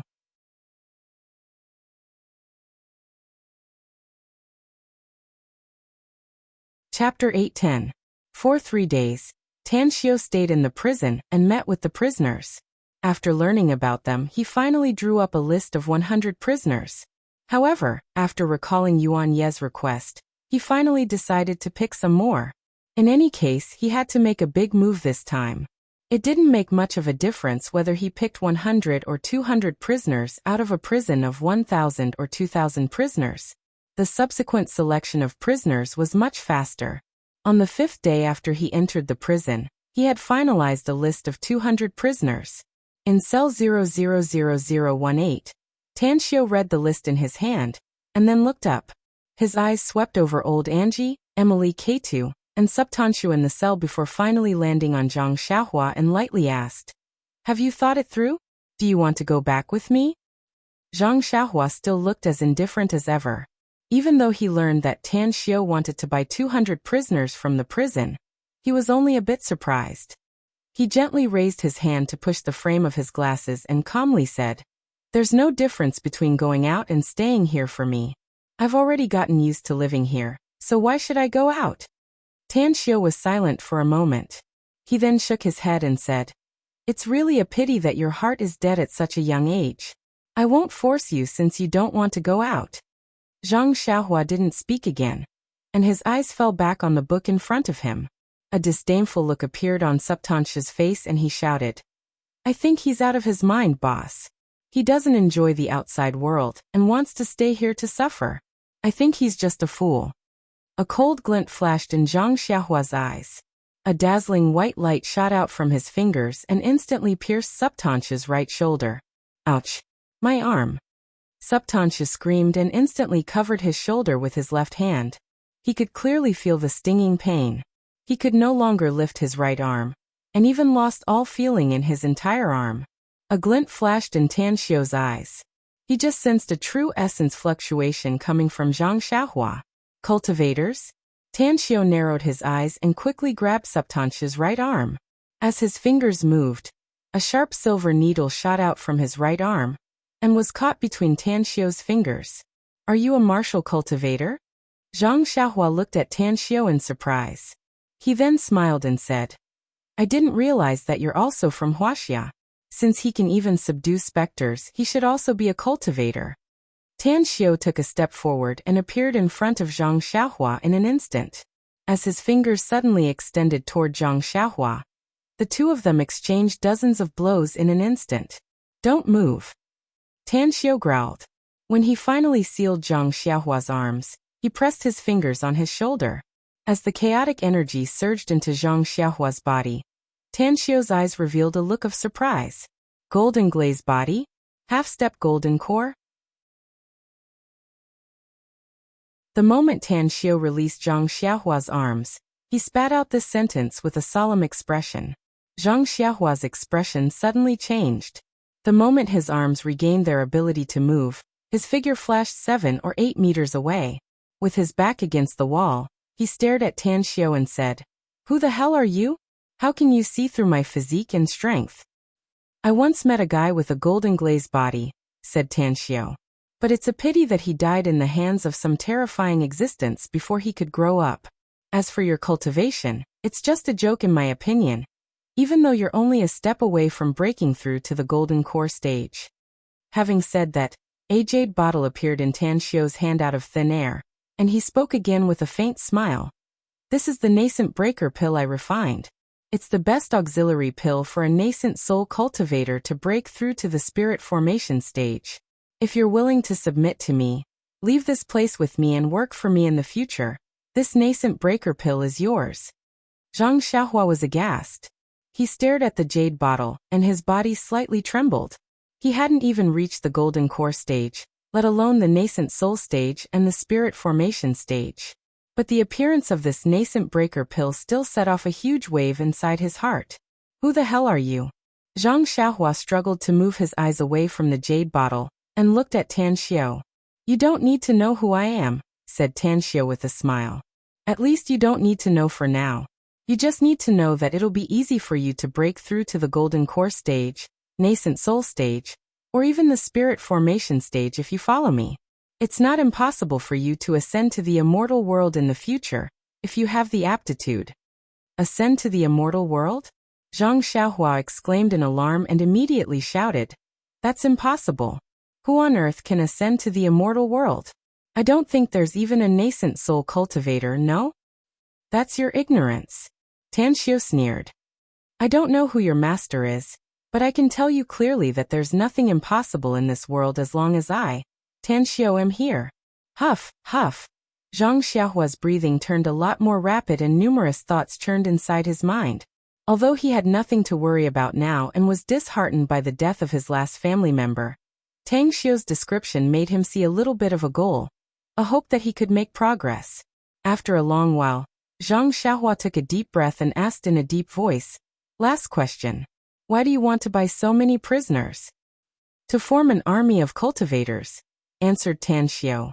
"Hiss," Despite his tenacious mind, Zhang Xiaohua was still scared by Tan Xiu's answer. Forming an army of cultivators? What kind of joke was that? It was already extremely difficult for a cultivator to have a good cultivation level. How many resources would it take to form an army of cultivators? Even if all the resources on Earth were added up, it wouldn't be enough to provide for all the members of an army of cultivators, right? I'll go with you. After Zhang Xiaohua spat out those words, his entire body instantly relaxed. Tan Xiu paced a few steps forward and said in a deep voice, "If you want to go with me, your life must be under my control from today onwards. But I can give you a chance to regain your freedom. If your cultivation can reach the perfected golden immortal stage in this life, I'll give you your freedom." A perfected golden immortal? Zhang Xiaohua shook his head and let out a self-deprecating smile. Perfected golden immortals were only existences in legends. At the very least, it was impossible for such a powerful immortal to appear in this space. The promise made by this future boss of his was really funny. Late at night, the electric iron gate of Labor Camp 1319 slowly opened as two bulletproof SUVs drove out from the inside. Tan Xiu, who was wearing a prison guard uniform, was sitting in the back seat of the second car with the prison's deputy warden, Gus Gillis, standing next to him. "You've arranged everything?" Gus Gillis felt restless and turned to look at Tan Xiu. Tan Xiu nodded with a faint smile and said, "Don't worry. I think Spectre, Jin Shi, and Shueisha can deal with Augustino's subordinates. They'll come out with Augustino in half an hour at most. On the other hand, I'm a little worried about whether the people you arrange will be able to successfully bring the prisoners out. All the forged documents are stamped with Augustino's private and official seal," said Gus Gillis decisively. "Even the other powerful figures in the camp won't dare to stop them easily. Once we receive the news that Augustino has been taken out of Labor Camp 1319, my people will immediately bring the 200 prisoners out. But the money?" Tan Xiu crooked his finger and said, "Give me the computer." Gus Gillis handed the computer he had prepared earlier to Tan Xiu. After booting it up, he opened the transfer software and said, "I've told you my account number. You can absolutely take away all the people inside as long as I receive the money." Tan Xiu let out a faint smile and quickly entered the account number. Then he transferred $400 million to Gus Gillis's Swiss bank account. After the transfer was successful, he closed the laptop and said, "The money has been transferred to your account. You can check it now." Gus Gillis made a phone call and confirmed that the money had been transferred to his account. He immediately nodded with satisfaction and said, "It's been a pleasure working with you. But aren't you afraid of an accident by transferring the money to me before dealing with Augustino? Do you dare to covet my money?" asked Tan Xiu with a smile. Gus Gillis shuddered inwardly. He immediately shook his head and said, "To tell you the truth, I don't dare." "Don't worry." Tan Xiu chuckled. "Augustino is just an insignificant nobody in my opinion. If we have a good cooperation this time, I think we'll have many more chances to cooperate in the future. At the very least, your prison should have a lot of death quotas every year, right? If you take good care of those prisoners and reduce the number of abnormal deaths, this quota will be the basis of our deal." "I understand," said Gus Gillis without hesitation. Labor Camp 1319, the warden's lounge. Augustino had already fallen asleep, and his very loyal ability user subordinate was quietly leaning against the door drowsily. Nearby, there were also two of Augustino's trusted subordinates, who were holding guns and standing guard. Puff, puff. With a flash of blood, two black shadows wrapped around the necks of the two strong men and silently reaped their lives. In the next moment, two dazzling sword lights tore the dark space and instantly appeared between the eyebrows and throat of the ability user. Enemy attack? The ability user's complexion drastically changed. Just as his figure suddenly dodged to the side, a big hand as hard as an iron clamp grabbed his neck. There was even a wind blade circling around that ability user's neck, constantly circling around. "Who are you?" Spectre let out a grim smile. He didn't answer the man's question at all, and directly snapped his neck. As he threw the dead body to Jin Shi, who quickly rushed over, the wind blade easily cut the door open. You're tuning in to the Li Mei's Wuxia Whispers YouTube channel. We're so grateful for your support, and don't forget to subscribe to join us on this incredible journey through captivating stories. Your generosity through donations truly makes a world of difference, as it's the primary source of revenue that allows me to expand and enhance this channel for you. Thank you from the bottom of my heart for being a part of this adventure.